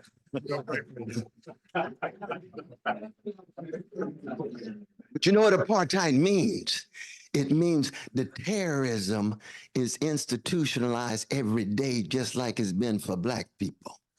That's why our young black folk are rising up in the colleges all around the country and other folk of all different colors, because they know that when the TV talks about terror, they only mean a particular form of it from a particular group. But we know that terrorism takes a whole host of different forms. Talk to us, Mr. President. You see, when you have an American army that kills innocent people, 500,000 Iraqis, and won't say a mumbling word, that is American terrorism. Talk to us. When the IDF is killing innocent Palestinians, that is Israeli terrorism. Talk to us, Mr. President. Now, I'm against terrorism. I don't believe in killing any innocent folk, no matter. I have strong discussions with my left-wing comrades and so forth. Oh, Brother West, you don't need to be criticizing X or Y. I said, no, I'm a free black man, so I'm going to tell the truth. I'm against killing any innocent folk. I don't care who it is. But I'm also quite aware of the way in which folk don't want to talk about the terrorism from above among the powerful. They only want to talk about counter-terrorist response to the terrorism and call that terrorism. One of the great questions in the history of black people is why it is that we never formed the black version of the Ku Klux Klan. We had Deacons for Defense, Black Panther Party for self-defense. We had the Black Power movement in all of its magnificent ways. And of course, Brother Stokely, Brother Kwame Ture, I was blessed to know him, travel the country with him. It's hard to find somebody love black people more than Stokely Carmichael. And he's my Trinidadian brother coming in from New York. So he's loving those used to be called Negroes. Oh, that's powerful. Thanks so much. That's powerful. Because we got a lot of tensions these days with Caribbean black folk and black folk from Mississippi and Arkansas and other places. We've got to acknowledge our differences and accent our commonalities. Nothing wrong from being from Barbados, nothing wrong from being Antigua and so forth. But coming from Mississippi, yeah, you're going to have a different kind of formation, but you're still subject to the same white supremacist abuse, same white supremacist attack, same white supremacist assault. And we had to be able to work together in light of our different cultural and spiritual formations. That's all right. Same is true with our magnificent folk from Africa. And in the end, we're looking for solidarity with oppressed people around the world, no matter what color. Yes, sir. What this campaign is about is first and foremost a moment of the global awakening of the chickens coming home to roost for the American empire that's been so tied to organized greed, institutionalized hatred, and routinized indifference to those who are vulnerable, poor and working people. Wake us up. So it ends up an indictment of a whole lot of black leadership. And I want to be very clear about this. It's not out of hatred, but it's out of love, but it's a love for the people. Yes, sir. See, my brother Al Sharpton gave that funeral eulogy for Brother Tyree in Memphis. And I love Brother Sharpton. I go back 40 years. I've known him. We worked together. I was there when he got out of jail with his blessed wife, Kathleen. But when he said, I want to tell the world about what Martin Luther King Jr. saw when he went up on the mountaintop. We said, Brother Sharpton, what did he see? What did he see, brother? Tell us. He said he saw Barack Obama and Kamala Harris. I said, that ain't what he saw, brother. That ain't what he saw. What did he see? I don't know what he saw, but he didn't see that. Talk to it. Talk to it. That's a sign of a black leadership who views the litmus test of black freedom with just black faces in high places rather than Precious Jamal and Letitia on the block wrestling with education that's misguided, mass incarceration, underemployment, unemployment, just wrestling with whether they respect themselves enough, love themselves enough, whether they think they can come together and be a force for good. Yes, sir. For too long, in the last 50 years, we've looked up to see what the litmus test of black progress is, to see what the black middle class looks like. And I'm just here to say that I'm from a tradition, from the 25th chapter of Matthew that says, what you do for the least of these, you do unto me. Talk to it. Oh, I want to know what the prisoners are. I was blessed teaching prisons for 51 years, starting in Norfolk where Malcolm was when I was undergrad in college. I want to know what the least of these are in terms of the folk who oftentimes just drifting, don't have rich relations with their fathers, wrestling with their mothers, still unable to sustain deep friendships with their friends. See, that's part of the war against black people and the war against young black people to ensure they don't cultivate the capacity enough to both love themselves and be able to open themselves to be intimate and vulnerable enough, not just in personal relationships, but in collective relationships. And without that trust, you'll never have a movement. You'll never have any kind of social effort that is collective because we'll never trust each other. That's deep. That's a spiritual and a political and a social and an economic one. We can't even have a strong entrepreneurial class if we don't have Black folk who trust each other enough to create institutions to sustain it over time and place. To us, man. We can't even sustain our churches any longer when you have these preachers coming in acting like they CEOs rather than pastors. And changing the blood at the bottom of the cross into nothing but thin Kool-Aid that'll never sustain you in the face of catastrophe. Oh, that's a spiritual decay. Wake us up. Oh, it brings tears to your eyes of grandmama and granddaddy who sacrificed so much and blood, sweat, and tears poured into us so much love, integrity, honesty, trying to tell us, treat somebody right, help somebody before you die. Yes, sir. Oh, what a people. Yes, sir. Yes, we are great people. We got to go back and recover. Ain't got nothing to do with the greatness that Trump talks about. He's talking about Alexander the Great. He's talking about Napoleon. He's talking about Genghis Khan. He's talking about Attila. We talking about Fannie Lou Hamer. We talking about Martin King. We talking about Malcolm. I'm talking about a Palestinian Jew, a swarthy complexion named Jesus. Yes, we can move to Muhammad too. We can move to prophetic Jewish brothers and sisters too, of Amos and Esther. But we're talking about moral and spiritual greatness. This campaign and talking about U.S. foreign policy, talking about Gaza, talking about the students hungry and thirsty for what Ashford and Simpson called the real thing. Not that superficial stuff. Not just success, but greatness. Not just material things, but a strong character that allows you to gain access to material things, but those material things don't become the only thing you're concerned about. That's idolatry. That's in part what this campaign is all about. So you can see it's not an ordinary campaign at all. Yes, sir. Come on now. Not at all. Come on now. Not at all.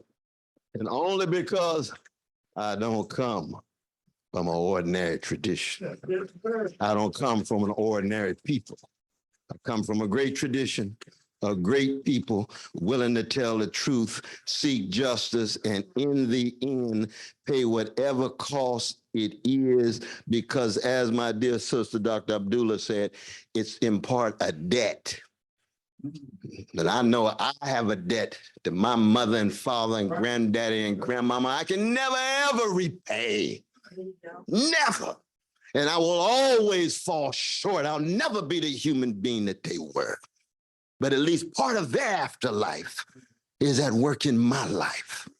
And part of the afterlife of the ancestors of great love warriors and freedom fighters and unbelievable joy spreaders ought to be part of our lives. So the reparations, yes, it's at the center in relation to all of these other issues. And then we shall see what they have to say about what we are and what we do. Thank you all so very much. Come on now. Let's give it up for Dr. Cornell West. Give him a strong round of applause, sisters and brothers. Give it up for him again. Our presidential candidate, the only candidate that will ever speak this kind of truth to power, to the American people, to our people. All right, we're going to get right into the questions. Have a seat. We got a rare moment here. And this is a classic. This has been a quintessential and classic campaign speech on behalf of Dr. West, where he's laid out the campaign strategy, ideology, and philosophy, and what we're here for. If you have a question for Dr. West from here, from any of the speakers or anyone in the audience, go ahead now, raise your hand and I'll call on you. Right there, sir, state your name and I'll come to you, ma'am. Sam P.K. Collins from the Washington Information newspaper. My question for you, Dr. West, thanks for being here. What's your voter mobilization strategy? What you've been talking about resonates with the population. that doesn't go to the ballot box out of this decade for the US government. So what's your strategy as far as engaging them and encouraging them to come out to the ballot box in November? Yeah, appreciate that. I understand. Let's give it up for the young brother here, though. We're looking at the future, this brother here. Yeah, absolutely. Absolutely. Appreciate the question, though. I mean, part of our challenge has been, of course, is that the corporate duopoly, which is dictated by big money, tries to make it difficult for any independent candidate to emerge. And so we had to start from zero. It's interesting that the first state that came out and supported us was Alaska. I said, wow, that's like the National Hockey League, don't it? I said, good God, it was Aurora Party. It has a universal income that's basic, available to everybody. And they agreed with our abolition program in terms of poverty. And that's just building on Martin King's. Then we got Oregon. We went on and on. So Tricia knows what I'm talking about. Now we're up to almost 8 or 9. What happens is most of the states don't open themselves for signatures or money you have to pay until at the very end of May, beginning of June. I'm going to be in Harlem at Marcus Garvey Park tomorrow because New York opens tomorrow. They got 6 weeks, 49,000 signatures. Usually you need about twice as many, so that's 98,000 right there. Because every 1 out of 2 they say is invalid. Who makes the decision? The Democratic and Republican Party officials. So you see how they work. They try to perpetuate themselves, make it more and more difficult. But we plan to be on, we hope, nearly all of the states by September, because by the time the conventions of the Republican and Democratic parties come along, that we're going to be on the vast majority of states, and then it really becomes intense. And they know we're on the move. And we got more than RFK-Jr., but they don't really talk about it too much. And I didn't say too much about RFK-Jr. When I heard him say that the Palestinians are the most pampered people, I said, this brother, he need to get off the crack pipe. I don't know what kind of world he's living in. Your name might be Kennedy, but I'm telling you just can't say anything. Lord have mercy. Well, that's just the beginning. But I didn't say too much about him, but I'm talking mainly about the main two. But it's going to be a fascinating moment when people begin to see the degree to which we do have ballot access. We've got volunteers mobilized all around the country. And I keep pointing out my dear sister Tricia, she's here at the Justice for All Party, which is our party that gains access to the ballot right here in D.C. Is that right? Absolutely. And we're gonna try to win D.C. Oh, yes, we're going to try to win D.C. outright. That's right. Let alone the other places. That's right. But you send aside from D.C., people say, oh, Lord, wait a minute. And D.C. is always on the cutting edge because it's just so many chocolate folk who've already woken up. That's one reason why you got taxation without representation. You see, I've been for statehood for a long time. Long time. Just like with reparations, with Queen Mother Moore and Brother Randall Robertson, he just passed. He was my very dear brother. You all know him as the founder for Trans Africa. I was on his committee for over 25 years, working with Charles Ogletree when we fought for reparations in Tulsa, Oklahoma. I was born in Tulsa, Oklahoma, and we fought for reparations. Took him to court. We lost that case, but it was a strong case. But it's part of that same rich tradition of Queen Mother Moore, Randall Robinson, Cobra, all the way through the various organizations that are still working now. And as I said, in a moment like ours, we have to be very open to the unpredictable. Things are happening so fast. For all we know, Trump may be on his way to jail. For all we know, Biden might do an LBJ move and decide, I can't make it. My polls look bad.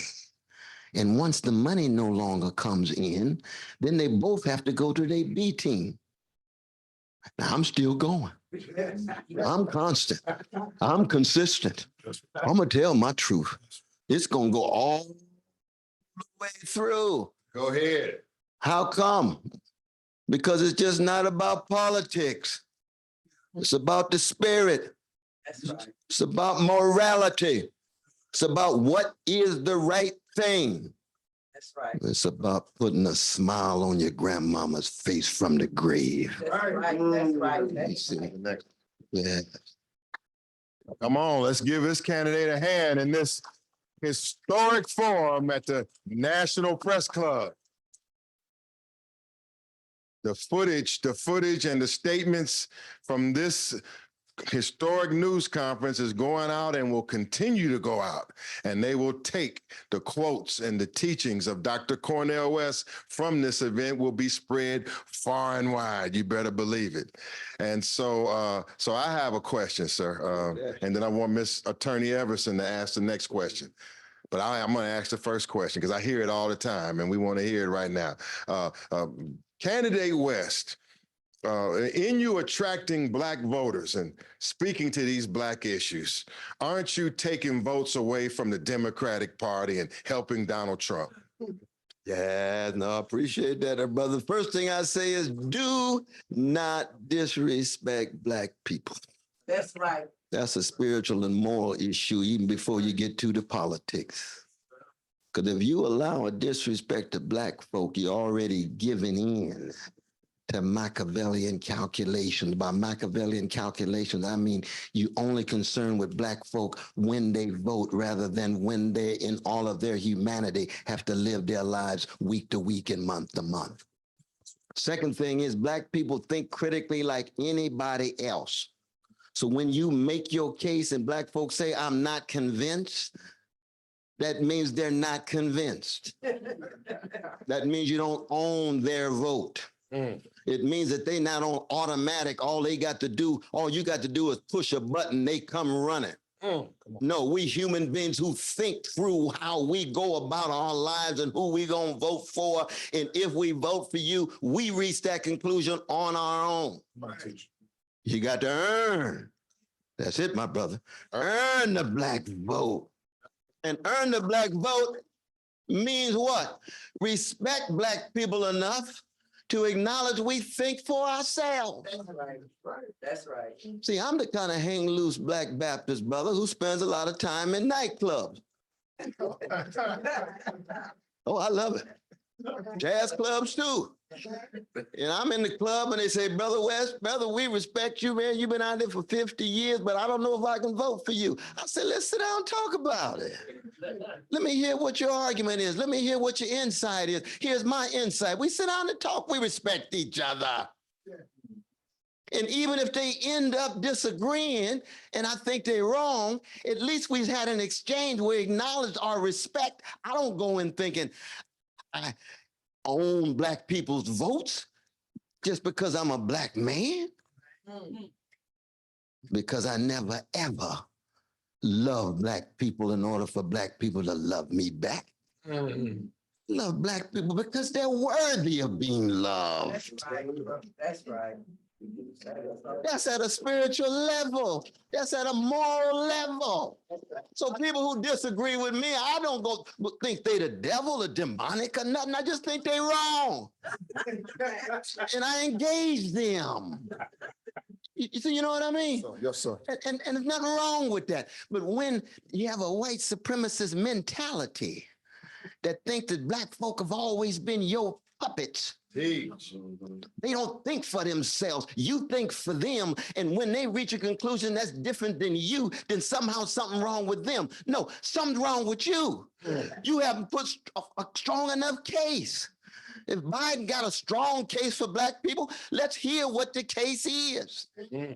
If Black people are upset because you're enabling genocide, then quit enabling genocide. If Black people are upset because you couldn't push through the George Floyd Jr. bill because you didn't want to touch Manchin, you didn't want to touch the filibuster, you couldn't follow through on the John Lewis bill, all that talk about how much you love John Lewis, and when it's time for the bill, you couldn't even fight for it.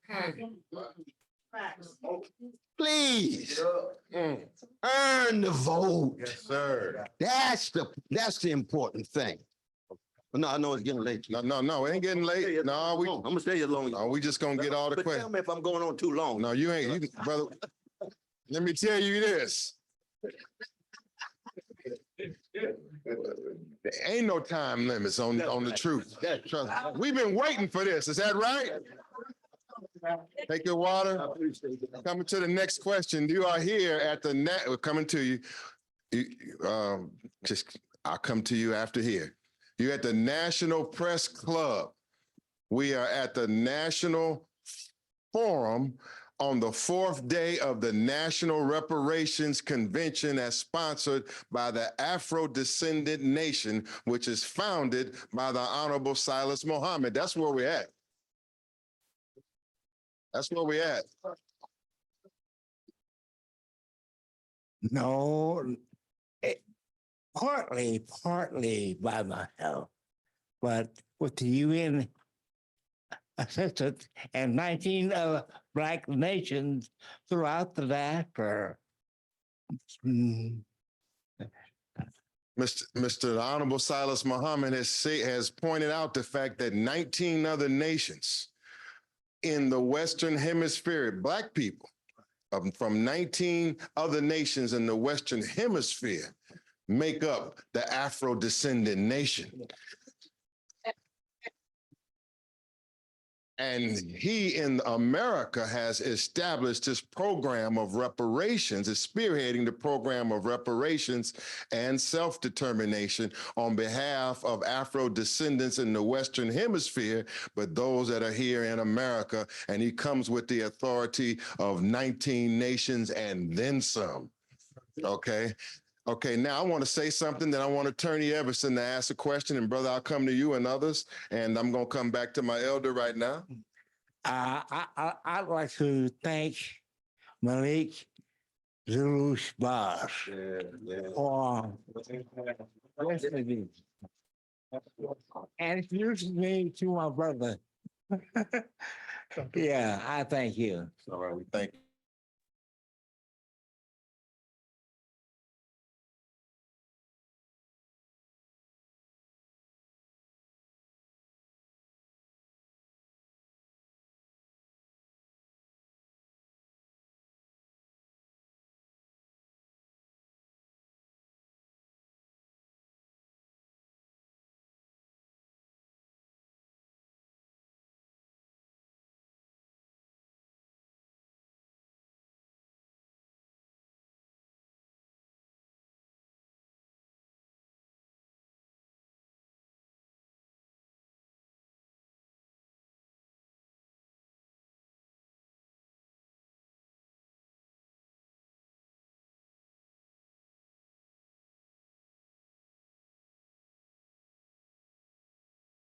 They told, you know what, the staff of Sheila Jackson Lee, you know what they told us about President Biden?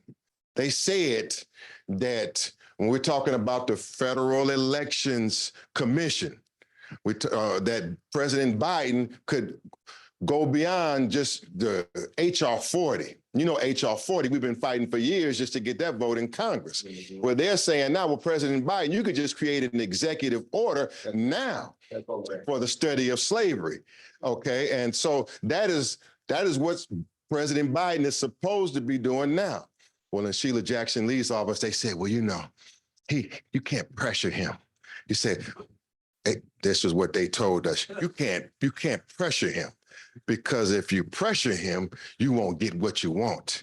And we don't believe in pressuring him. Is that what they said? They said that we can't even pressure him. Me and Brother Rashad looked at each other and said, please.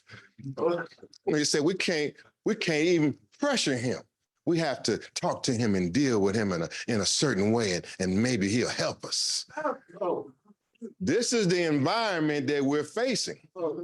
Attorney Everson, let me hear your question, Black woman, to the presidential candidate, Dr. West. How many of you are going to back Dr. West in this election? Let me hear you. How many of y'all, man, are going to stand for this man and stand for what's right? And as Washington, D.C. and the DMV area, are we going to stand? I got to hear you louder. I want to, Chicago in the house. Washington, D.C. in the house. North Carolina in the house. Talk to me. Delaware in the house. Oklahoma in the house. Los Angeles in the house. Huh? Virginia. Come on, attorney, ask your question to our candidate. Yes, sir. Thank you for being here. Sorry. No, she can take it. Take over. Oh, yeah. That's fine. That's all right. That's fine. Thank you for letting me be here. An honor and privilege. Thank you so much. Presidential candidate. Proverbs 6:31 says, but if he be caught, he must pay sevenfold and he must give all the goods of his house. Right now, we know that America has been caught with the income and the revenue of 400 plus years of our ancestors. We know that America has been caught as a thief with the value of keeping us locked out systematically of generational wealth for years and years, whether it's through reverse redlining. And so then we go to the point of we've got 40 million descendants now.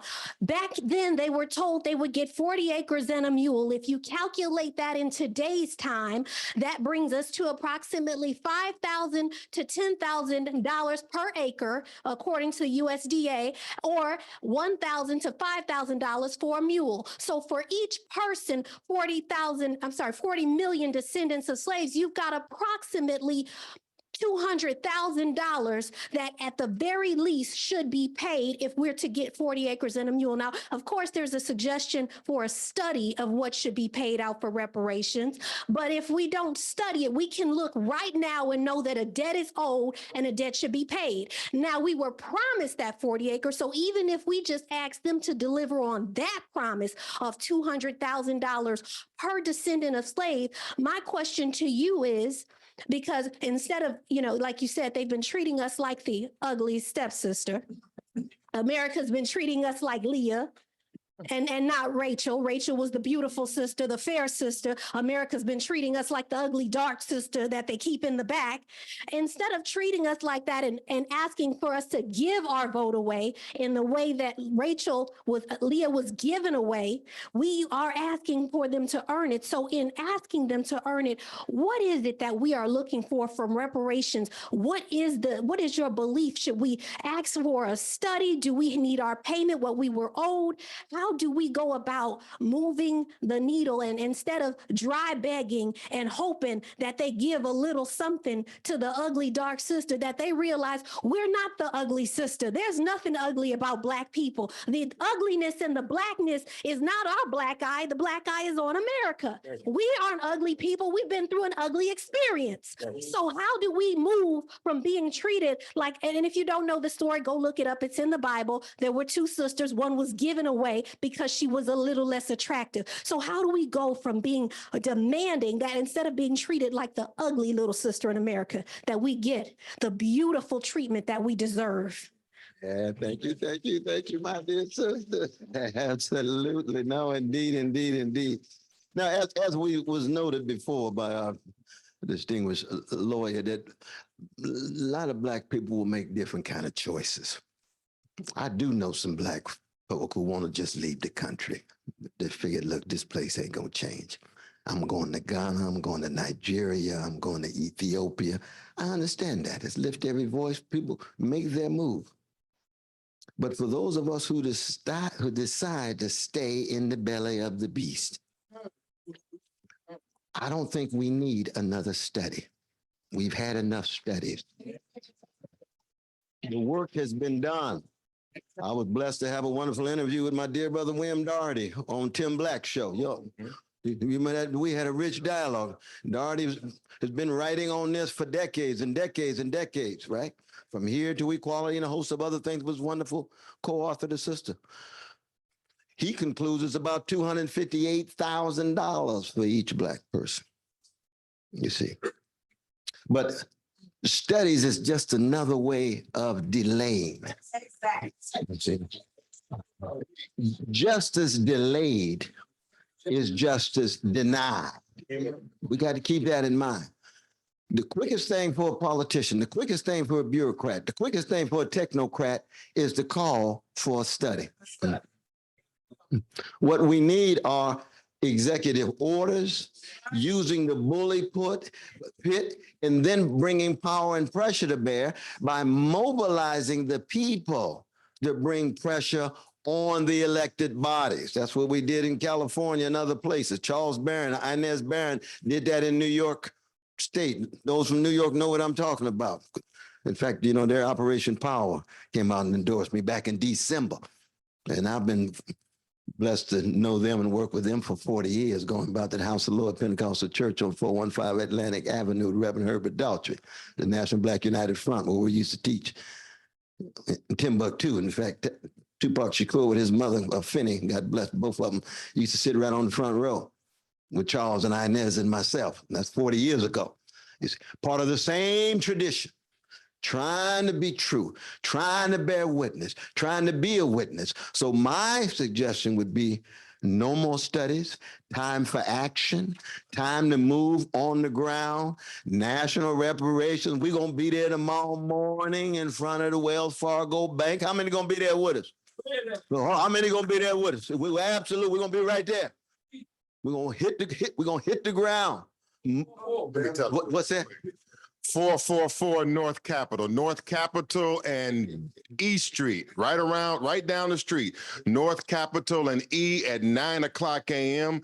Dr. Cornell West, presidential candidate, will be out to help us launch the sanctions and boycott campaign against Wells Fargo. 9:00, 444 North Capitol. Tell everybody, bring everybody. We're going to be right there, and we thank him for lending support to this direct action campaign, so as we are forcing the issue of reparations to the forefront. Absolutely. There is something that is refreshing about putting your body where your mouth is. Yes, sir. Putting your witness where your words are. Yes, sir. I was blessed. I just got back from Edinburgh, Scotland. I was asked to give the Gifford Lectures in philosophy. It's like a Nobel Prize in philosophy.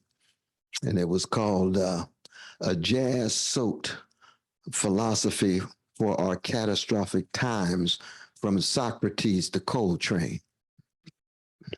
And it had to do with making the connection between what's going on in Gaza, what's going on in DC, south side of Chicago, Congo, Haiti, Brazil, what's going on ecologically, what's going on economically, what's going on spiritually in terms of catastrophe, and what do you learn from the history of Black people in the face of catastrophe? Because see, the blues ain't nothing but catastrophe honestly confronted and artistically transfigured. So catastrophe doesn't have the last word, even as you wrestling with catastrophe. It's like strange fruit. The genius from Baltimore City, Billie Holiday.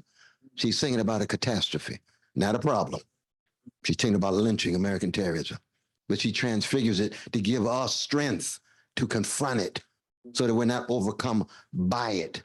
And when you put your body where your mouth is, like the students, the students, and I've been blessed to spend a whole lot of time with student encampments. We even had a student encampment in Edinburgh. I spoke twice there in Edinburgh. But Columbia University, I was blessed to be there. In fact, they got me jumping over the fence at 70 years old. I was doing a little Michael Jackson, Prince, all of it all at the same time. Look, James Brown too. But there's something about putting your body there, and of course going to jail, and many of us had to go to jail many times. Well, everybody doesn't have to do that, but they had to have enough people who are willing to do it to let the world know we're serious about our movement. Go to the next question in the back, my dear brother. Next question in the back. For those who want to join the reparations movement and the coalition of the Afrodescendant Nation, go to nationalreparationsconvention.com. nationalreparationsconvention.com or Afrodescendant.org. For those of you who are watching, for those of you who are here, for those of you who will watch, we want you to take this number, 1-877-506-2184. 1-877-506-2184. 2184 and text reparations into that number. Have your family text reparations into that number, because you will participate in the national election, the national plebiscite or vote that will be delivered to the United Nations and the International Court of Justice, which is our formal vote amongst our people to tell the world and tell the other nations exactly what kind of reparations we want and under what identity that we will proceed under. That's 1-877-506-2184, the national plebiscite that is being sponsored by the Afrodescendant Nation. And that's how you can link with this great, fast-growing movement. My brother in the back. Yes. My question is to Minister Stout, his wife, Esquire, and brother Shabazz. Are we encouraging our people to vote, register, and vote so we can better support Brother Cornell? Yeah.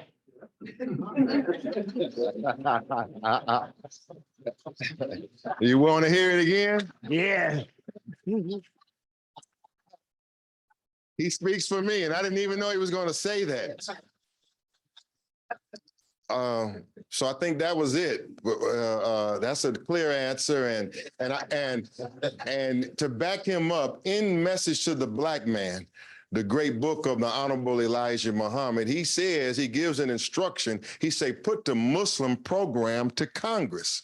But he said we didn't have enough politicians who did not have fear in their hearts to put that program forward. Well, we have a man here that does not have fear in his heart, and he is putting the Muslim program to government. So this is a rare exception, and it's a worthy exception, you know. They on my back. I just say, as long as I vote, don't tell me who I vote for. You know, but I'm voting for this man right here. This is my candidate. Ms. Abubakar, attorney, anything else to add? I just want to add something that our brothers from New York came up with. My dear sister. My young brothers from New York reminded of something so basic, but so necessary. They made up a t-shirt, and they said on there, just because we don't attack doesn't mean we won't defend. Don't forget that.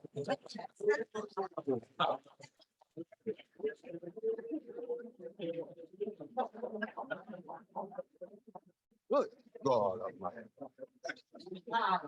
Boy, that's profound, right? My sisters and brothers, you have to appreciate the moment. We are here with legends in this struggle, and there are many legends in this struggle in this audience and those who are listening.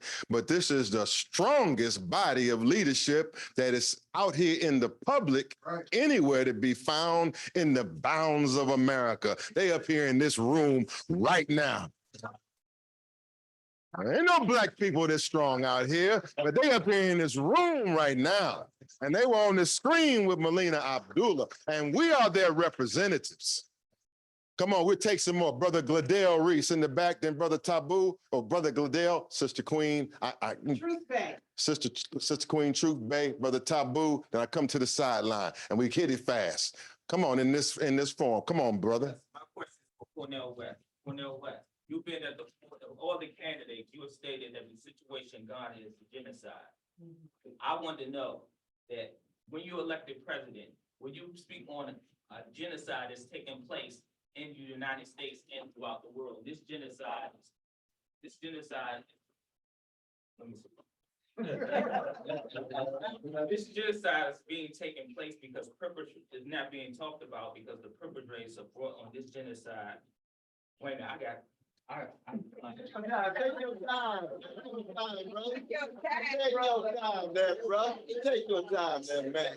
Let me help him out a bit. Are you saying that the genocide that we see, is he going to speak out as he speaks out about the genocide abroad in Gaza, is he going to speak about the same actions that are being taken here at home? Let me put it like this. You're elected president. When you take on a commission to investigate the genocide that's taking place in this country and throughout the world, this genocide is done by chemical and biological warfare.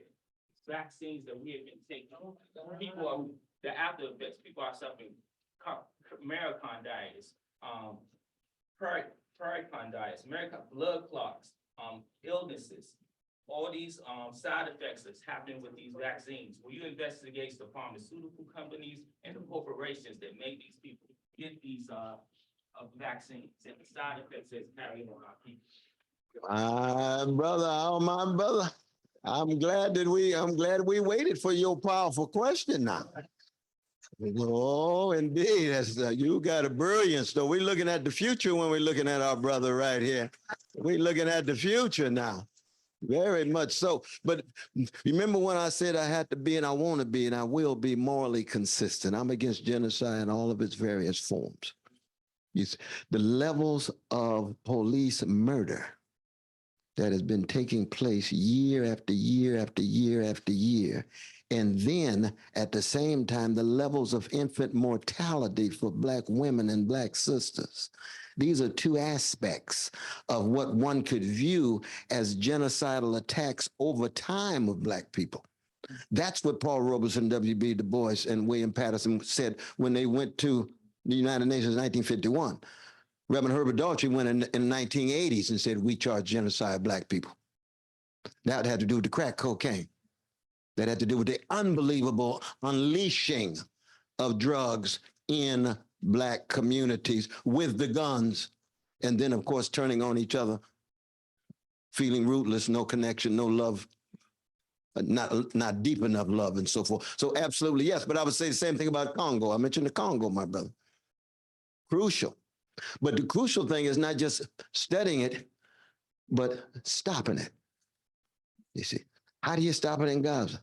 Ceasefire, end the siege, end the occupation, and create a situation in which precious Palestinian brothers and sisters can live lives of dignity and decency, and Jewish brothers and sisters can live lives of decency and dignity. You see, so you have to do away with occupations across the board. So it's the ending, because a lot of these studies will say, yeah, it's true, these folk been catching hell for a long time. The study's over. Hey, we knew that. It took you 2.5 years, 3 years to come up with that. The question is, how do we intervene? The question is, what we're going to do. How do we go about doing it? How do you muster enough people to think enough, to be willing to sacrifice enough to stop the genocide? How do you stop that with Black folk? Whatever form it takes. Now, we know big pharmaceutical companies corrupt like any other part of corporate America. Yeah. Obsessed with one thing. What is that thing? Short-term profits. Yes, sir. Just like fossil fuel, when it comes to ecological crisis, short-term profits, that's all they're concerned about. You see, that's predatory capitalism in a vicious way. You see, I'm deeply, deeply condemnatory and critical of greed-driven capitalism. And people, oh, you must be a socialist. Oh, I'm a Christian and a free Black man, but I'm concerned about porn working people. Call me any name you want. But I'm gonna fight against organized greed, but it has to do with short-term profit and downplays satisfying the basic needs of people across the board. You see what I mean? That's the crucial thing, my brother. But it's so wonderful to have you here, and it's wonderful to lift your voice in the tradition of our people. Okay, let me slip this in on that question. Candidate West, President Biden and the police attacking and crushing the student uprising over Gaza. What kind of effect is that going to have on this election in November? Yeah, I'm so glad you raised that question, though, because it hit me again at Morehouse when he was at Morehouse. He's sitting there, he's saying, I believe in peaceful protests. Now, I live on 123rd Street in Harlem, right? And I was there speaking with the students. The students were peaceful. They got crushed anyway. Where was his voice? You see what I mean? Sometimes you can lie by omission. You don't have to always lie by commission.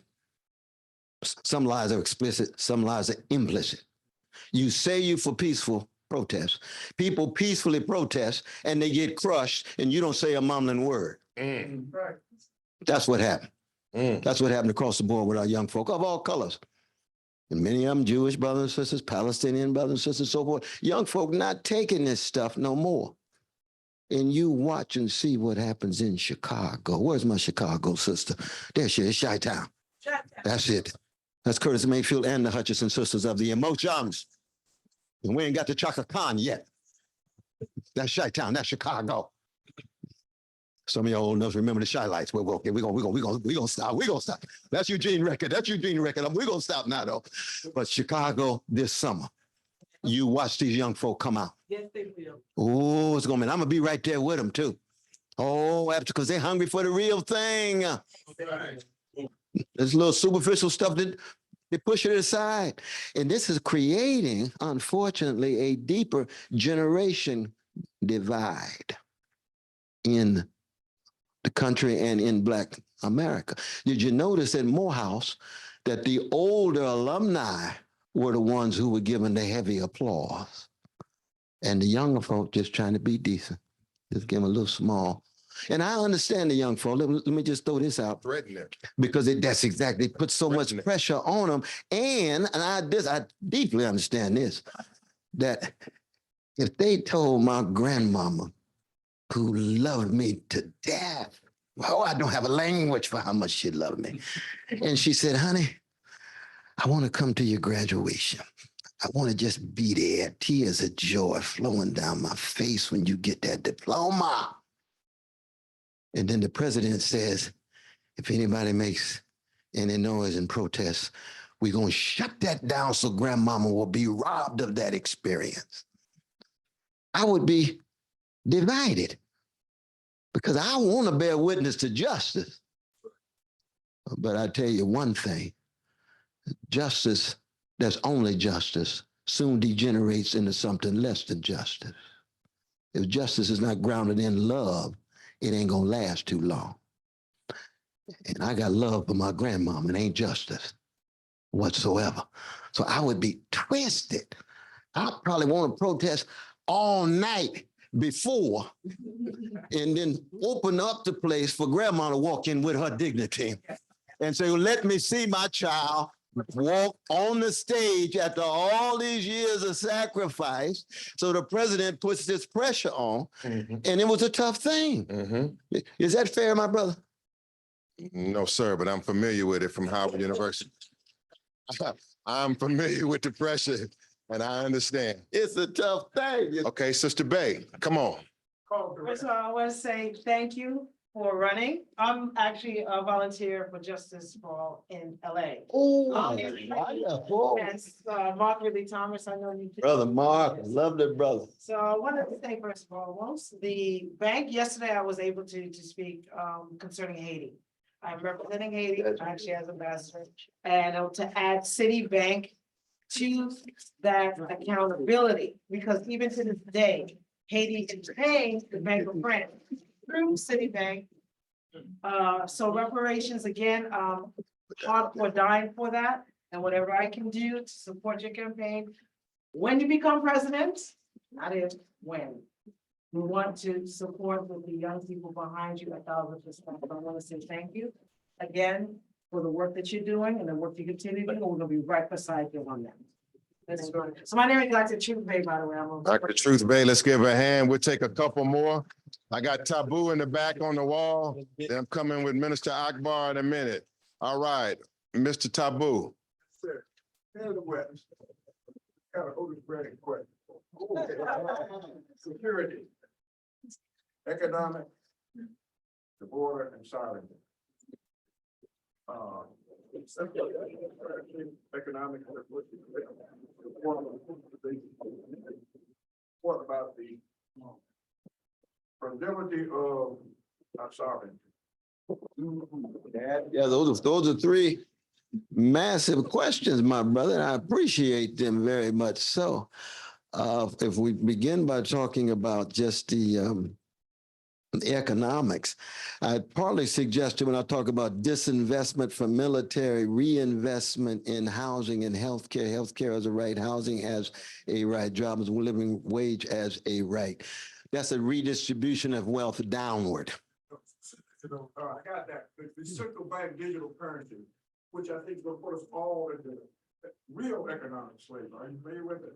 Well, you know, I've heard and read about it, my brother, but I would have to talk with you about some of the details. I just want to make sure that it's under the authority and the aegis of not private sector tied to profit, but public sector tied to satisfying the needs of people.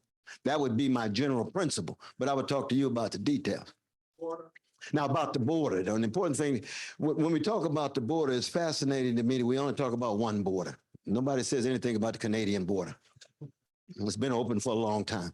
I grew up in California. I was born in Tulsa, Oklahoma, grew up in California. And the border between California and Mexico was actually open up until 25, 30 years ago. And it was open because businesses needed cheap labor. They needed Mexican brothers and sisters to come in and engage in agricultural labor in order to generate their profits, you see. So when we think about border, we zero in on why is it then that that particular border is the one border we talk about? See, Americans can go anywhere. I just got back from Scotland. I'm crossing all kind of borders. Nobody say nothing whatsoever. You see, money crosses border, capital crosses border. But when it comes to certain people, they get scapegoated. If in fact, we have economic policies that's taking care of our citizens, then we don't have to worry about those citizens who are there feeling as if the folk who are coming in are taking their jobs or taking their resources or taking their benefits, because the system wants to pit those folk who themselves are already on the bottom against each other. And when you scapegoat the most vulnerable, it's almost impossible to confront the most powerful. And we have to be able to generate forms of solidarity that confront the most powerful. And so for me, the first thing I would do with the border is you demilitarize the border so that you don't end up abusing people. The second thing you do is you create diplomatic processes with various nations in South America, Central America, and other parts of the world to ensure that they themselves are able to generate social conditions so that many of their people will not want to leave. One of the reasons why that particular border is the border that we talk about is because so much of U.S. foreign policy has generated forms of poverty tied to violence that drive people into the American empire. Wake us up. That the multinational corporations has been extracting, not just from the land, but from the labor of people so intensely that it pushes people to go where they think they can live a better life. That's right. Because our destinies are interdependent and intertwined. And we know that the global capitalist economy is thoroughly interdependent.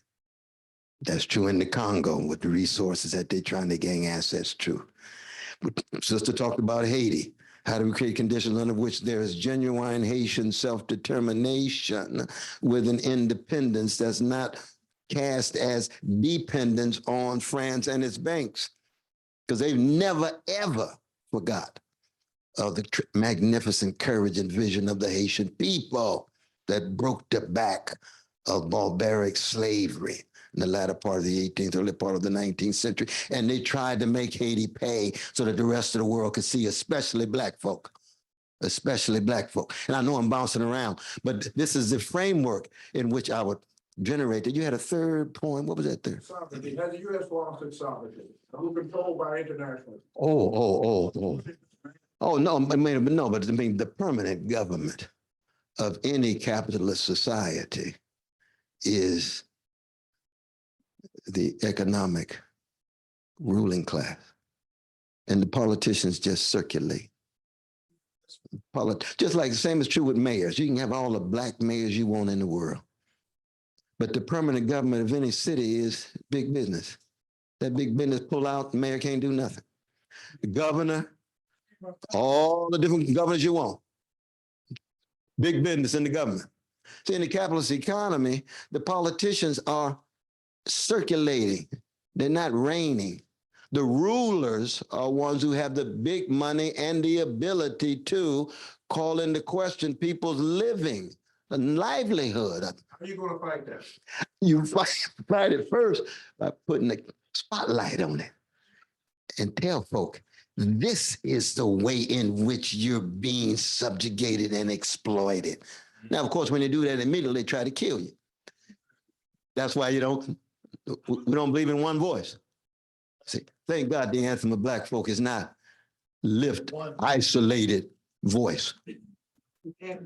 It's every voice. You know what I mean? Every, but it's like Luther Vandross ain't nothing with his background and Eddie Fish and Sister Fisher, Lisa. All those voices together make Luther deep. You see, isn't that true? That's true for Aretha, as deep as Aretha is. Without her sisters in the background, it's a different song because we are call and response people. We're an antiphonal people. And therefore, all of our voices. So you're right. I can't do none of this by myself at all. But with other voices, you get fired up, empowered, enabled. Shoot, come on. What you talking about? Absolutely. Okay, we got final 2 questions. Then we're gonna allow you to take some photos with candidate West, and then we're gonna close out. My brother, has the U.S. lost its sovereignty? Who complained first about the demonstrations in America, and who complained first about the demonstrations in America? Did it come from America or outside of America? Do you know? Who complained? Who ordered them student uprisings to be crushed? Now, I'm talking about these student uprisings today against the genocide in Gaza. Where did that order come from? Focus here, because we're being annihilated more than us, and I haven't focused that much of them. Okay, I want to ask, so you answered, the question is a self-answering question. Study who ordered the student uprisings crushed. It was Netanyahu.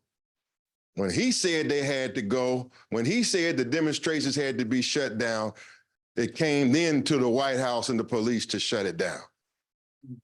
When we just came from the United States Congress, okay, all the Congress persons there, they're on their wall. You're not supposed to be able to put anything up on the walls in Congress other than the placard of the state and your office that you represent.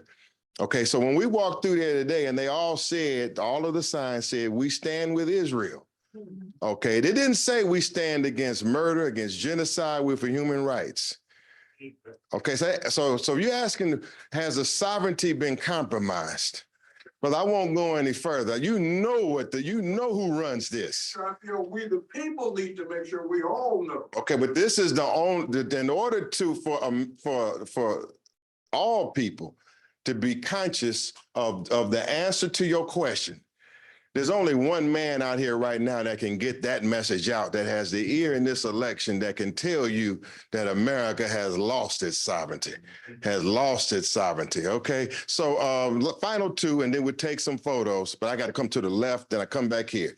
Come the gentleman here, you're the last one. Then we got to close, we take some photos, and then we're going to end this National Reparations Convention. But what a way to end it. Where's Sister Collida too? I want her to come before we close. I want to see her. And I want to thank Miss Tahita Sabri. Stand on your feet, ma'am. Miss Tahita, let's give her a hand, our coordinator, our convention coordinator. No matter what's going on, no matter how stressful it is, she not only does she get it done, she gets it done composed and smooth and professional. I ease up off you. She don't like me doing that, but I got to do it. Go right ahead. Yes, sir. You. So yeah, My name is Reverend Redeem Robinson from LA. I just moved to Puerto Rico about 6 months ago because I couldn't afford to live in the US. Can't afford to live in LA anymore. My family who's been living there since the 40s had to go, so it was either stay in LA or go to Texas. I ain't trying to go to Texas, so I went to Puerto Rico. Well, I got some, yeah, that's a long story, but anyway. I would love to hear how Puerto Rico plays in the reparation movement in America. And also I would love, I'm pretty sure I already know your answer. What is your plans for a free Puerto Rico? Yes. No, I appreciate that question, brother. You must be bilingual or you're learning Spanish real fast, huh? I'm learning. Yeah, absolutely. Because I've got some loved ones that just moved there too. But I'm blessed to actually spend time in Puerto Rico. I was with the sister of the great Abisos Campos. Her name is Laura. She died a couple of years ago, but we traveled the country together. She's one of the great freedom fighters with Lolita Lebron and others. Puerto Rico's always meant much to me. The great Ella Baker, who many of you know was the executive director of Martin Luther King Jr.'s organization, as well as SNCC with Stokely Carmichael and others. She spent much of her last years as part of the freedom struggle with Puerto Ricans as a Black woman from North Carolina, because Puerto Rico is still a colony. It's still colonized, and it was taken over with force and coercion and fraud and so forth. And they don't know what to do, but whether to make it a state or a colony and so forth. And so in that sense, it's still part of the United States, but it has a very different status of the United States. And it's a fascinating with a country with an unbelievably rich culture. There's no doubt about it. And so for me, I believe in self-determination. I would want the people themselves to decide, but I want them to decide under conditions in which they already have access to resources.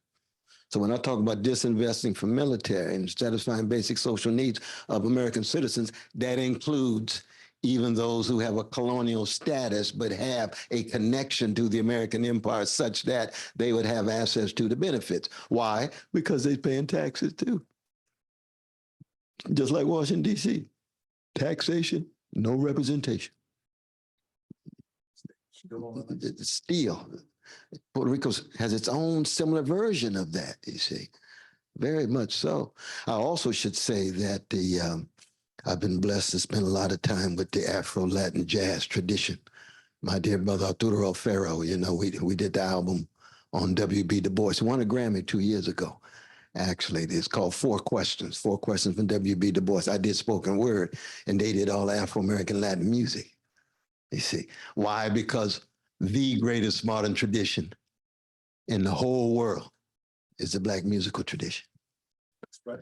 And the language between Puerto Rican brothers and sisters and Black folk in Mississippi, Chicago, LA, and so forth is a deep one going back to the great continent of Africa. And so we already have rich connections musically, culturally, psychically, spiritually, even though we don't spend enough time together and coming together. And that's one of the things I try to do in culture and music. But I appreciate your question. All right, we come into the final two questions. Imam Akbar and Brother Kamal Shabazz, and then we're gonna close in unity, and that's what we're gonna do. Future President, Dr. Cornell West, to the Honorable Salas Muhammad, and to Dr. and Attorney Malik Shabazz, and to this Reparations Network, I'd like to greet you. Assalamu alaikum. Alaikum salam. Peace be unto you. Dr. Cornell West, given the backdrop, many among the mixed multitudes are saying that the inventions, the sciences that Benjamin Banneker, let's say Daniel Alexander invented of the folding chair, the layout of the city, Garrett T. Morgan in the traffic light situation, filament in the light bulb, others. Given the backdrop of all the patents combined, this is a reparations question. And give me your best presidential spill on how do we repair from the patents to the land in a full picture of reparations, given your background, sir? Thank you, and assalamu alaikum. Ooh, my dear brother, that's a profound question, though, man. I don't have a definitive answer to that question. I think we need to bring together the brilliant minds like yourself and others. I'm serious. I'm serious because when we talk about reparations, there's a variety of different forms that it takes. It could take the form, let's say, of the families who were responsible for that, but also that you got teachers and communities that played an important role in terms of making sure these minds were so sharp that they could produce these kinds of things. But it really, when it gets down to that kind of detail, see, I hadn't thought about that one. No, man, you're going to work with that one on me and pray for me on that one. But most importantly, that we work together. See, that's the thing, that we work together, because no one of us could ever have definitive answers for all of us, that we in it together. And if I had a whole lot of time, I would just open it up and say, could somebody answer my brother's deep question? Because I'm just limping. It's a fascinating one. Benjamin Banneker, let's say, George Washington Carver, we can go on and on. How does one repair and repay that kind of contribution, given it was manipulated such that somebody else made the money? I'll give you another example. Bo Diddley's songs was sung by Pat Boone. Pat Boone made 50 million. Bo Diddley made 50. So Bo Diddley broke the 10 Commandments financially, and Pat Boone's breakdancing to the, well, not breakdancing, he's walking to the bank. He can't breakdance. See what I mean? Yes, sir. And you're stealing songs from Curtis Mayfield, you're stealing songs from the blues, you're stealing songs from Marvin Gaye, you're stealing songs from so-and-so, making more money in a more deodorized version. How do you deal with that with reparations? That's a fascinating question. Because folk been stealing Black musical genius products for a long time. And that's just in, I'm talking about just products. It could be music, it could be science, it could be so many other things. You see, once you open that dialogue up, and then all these brilliant minds of the younger generation come in and say, oh, well, Brother West, this, I said, I hadn't thought about. Oh, I hadn't thought about that. Oh, that's the kind of questioning that we want to continue. So I salute you, my brother, for hitting that in that way. Definitely. No. All right. And furthermore, I want to say that I believe your question is a claims question. It's a research question, and it's a claims question. There are a multitude of claims in the reparations movement, and I think that where we're headed under self-determination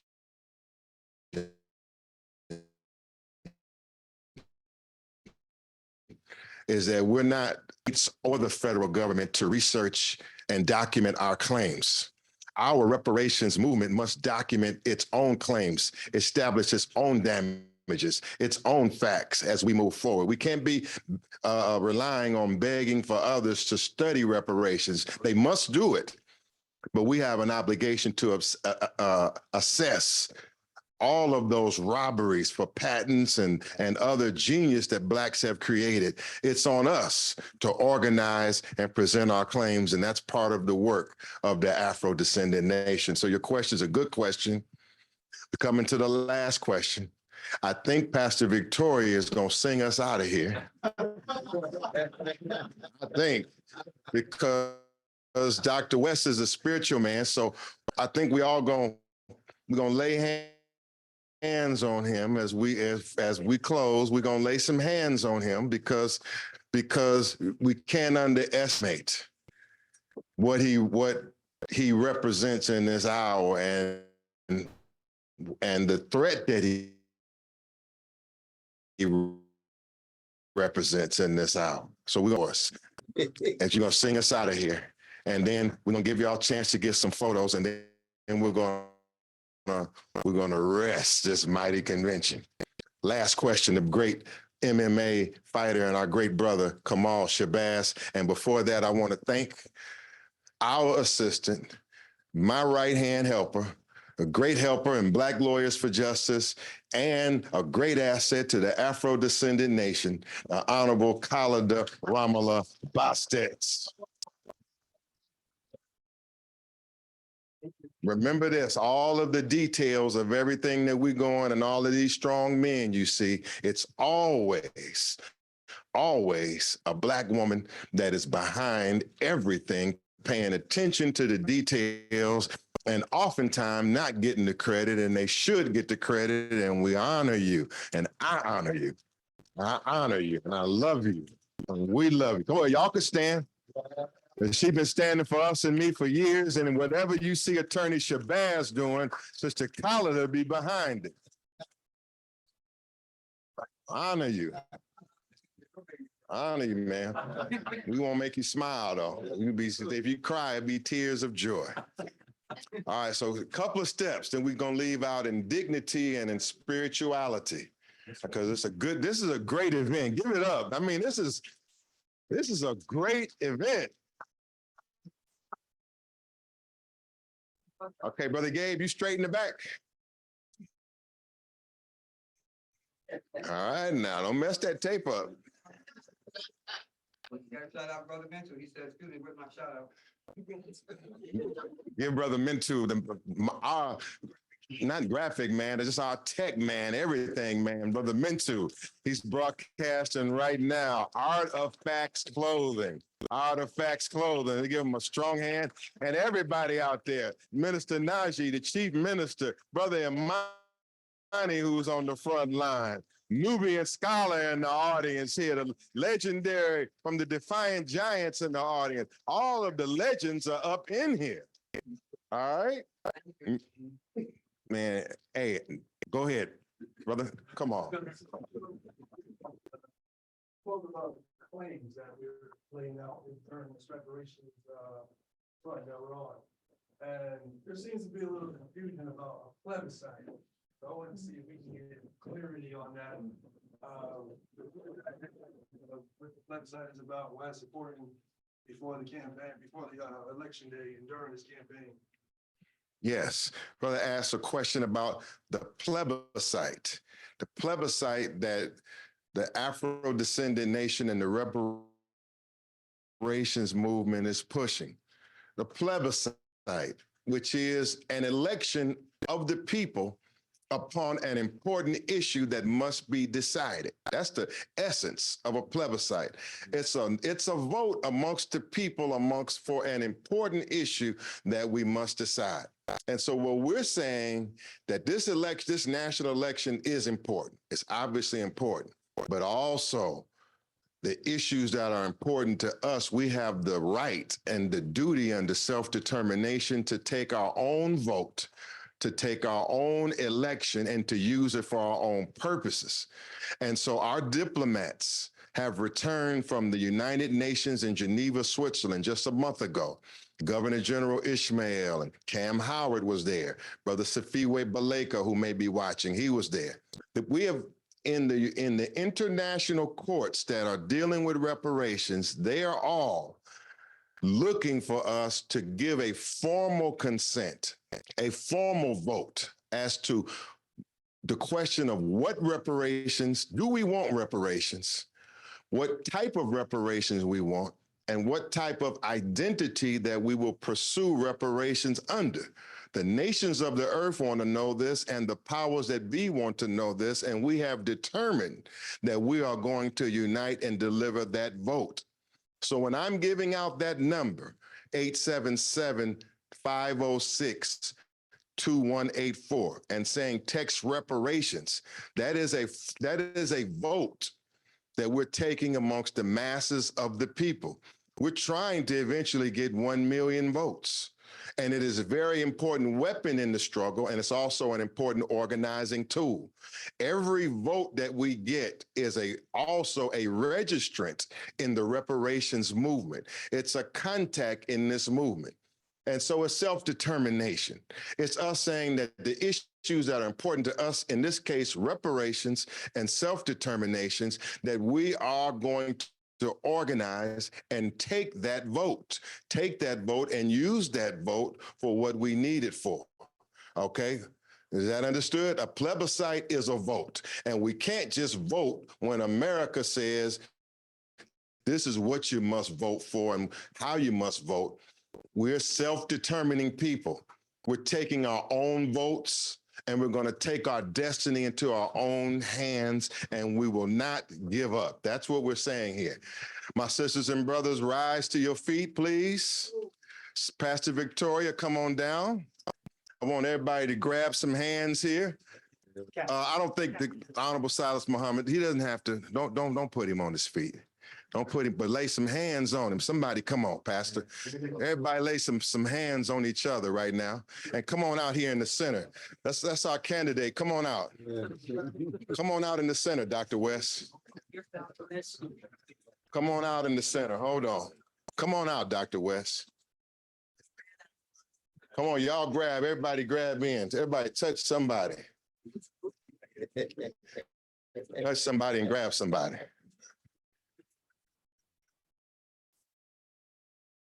Even behind, let's say. All right, we're gonna say a word for our candidate. So let us meditate. We want to ask the Most High and say that regardless to land, label, or language, whatever God you call on, that there is a higher power. And there's a higher power that is present. There's a higher power that has brought us here. There's a higher power that has brought the ancestors and brought us to this process. We want to lay hands on Dr. Cornell West, and we want to say that no hair on his head shall be harmed. We want to say thank you for bringing him to us. Thank you, Dr. Martin Luther King, for bringing him to us. Thank you for Frederick Douglass for manifesting yourself in him. Thank you, Minister Malcolm X, for continuing to have him speak through him. Thank you for Fannie Lou Hamer. Thank you for Rosa Parks. Thank you for Sojourner Truth for coming through this man in this hour. Thank you for this voice of truth that's standing against some of the most powerful forces in this world. We want to thank you. And as you go out in this world, we praying for you. We ask for the power of Almighty God, Allah, to be on you. We ask for the power of Jesus, the Black Messiah, the Christ, to be on you. We ask, come on, y'all, let me hear it. Yeah. Let me hear y'all, let me hear it. Let me hear it. Cover them over here. Cover them. Walk before you. Lead them. Guide them. Protect our man. Bless our man. Guide our man. Go in front of him and cut down his enemies. Chop down his obstacles. Clear the wicked ones out of his path. Hard to see. Only you. For this is our son. This is our elder. This is our servant. And this is our candidate in this hour, the Honorable Cornell West. May God be with him. May the ancestors be with him. May Christ be with him. Where every principle, may the laws of Ma'at bathe and cover him as we move forward in this hour. In this name we say, in the name of the Most High God and Christ and whoever you come for, in the name of all divine goodness, we say, Amen, Ashe. All right, Pastor Victoria, stay right where you are. Come on, come on.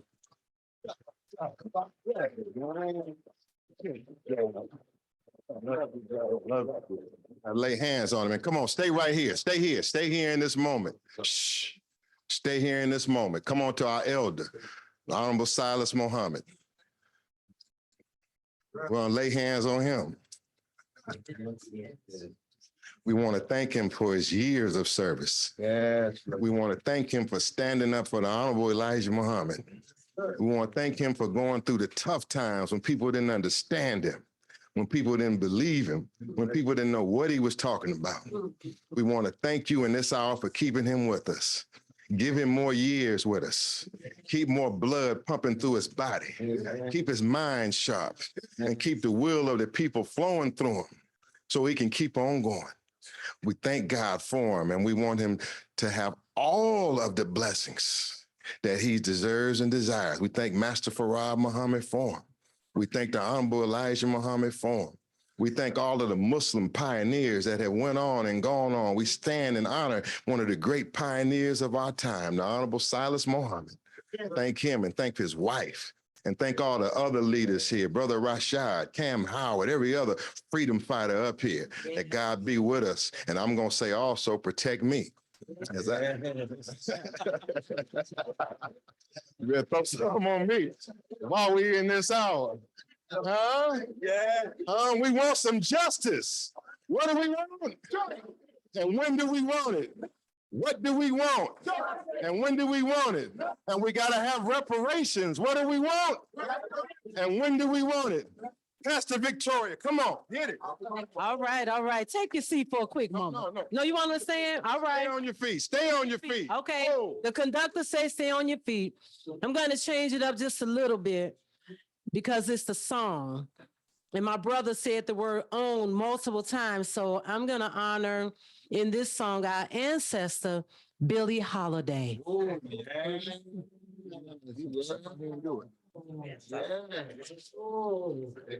Them that's got shall get, them that's not shall lose. So the Bible says, and it still is news. Your mama may have, Papa may have, but God bless the child that's got his own, that's got his own. Yes, the strong gets more, while the weak ones fade. Empty pockets don't ever make the grade. Your mama may have, Papa may have, but God bless the child that's got his own, that's got his own. Oh, money, you got lots of friends, and you know it. They're crowded around on your door. But when it's all gone and the spinning in, they don't come around no more. Ooh. Rich relations give crust of bread and such. You can help yourself, but don't you dare take too much. Your mama, she may have, Papa may have, but God bless the child that's got his own, that's got his own. God bless the child. God is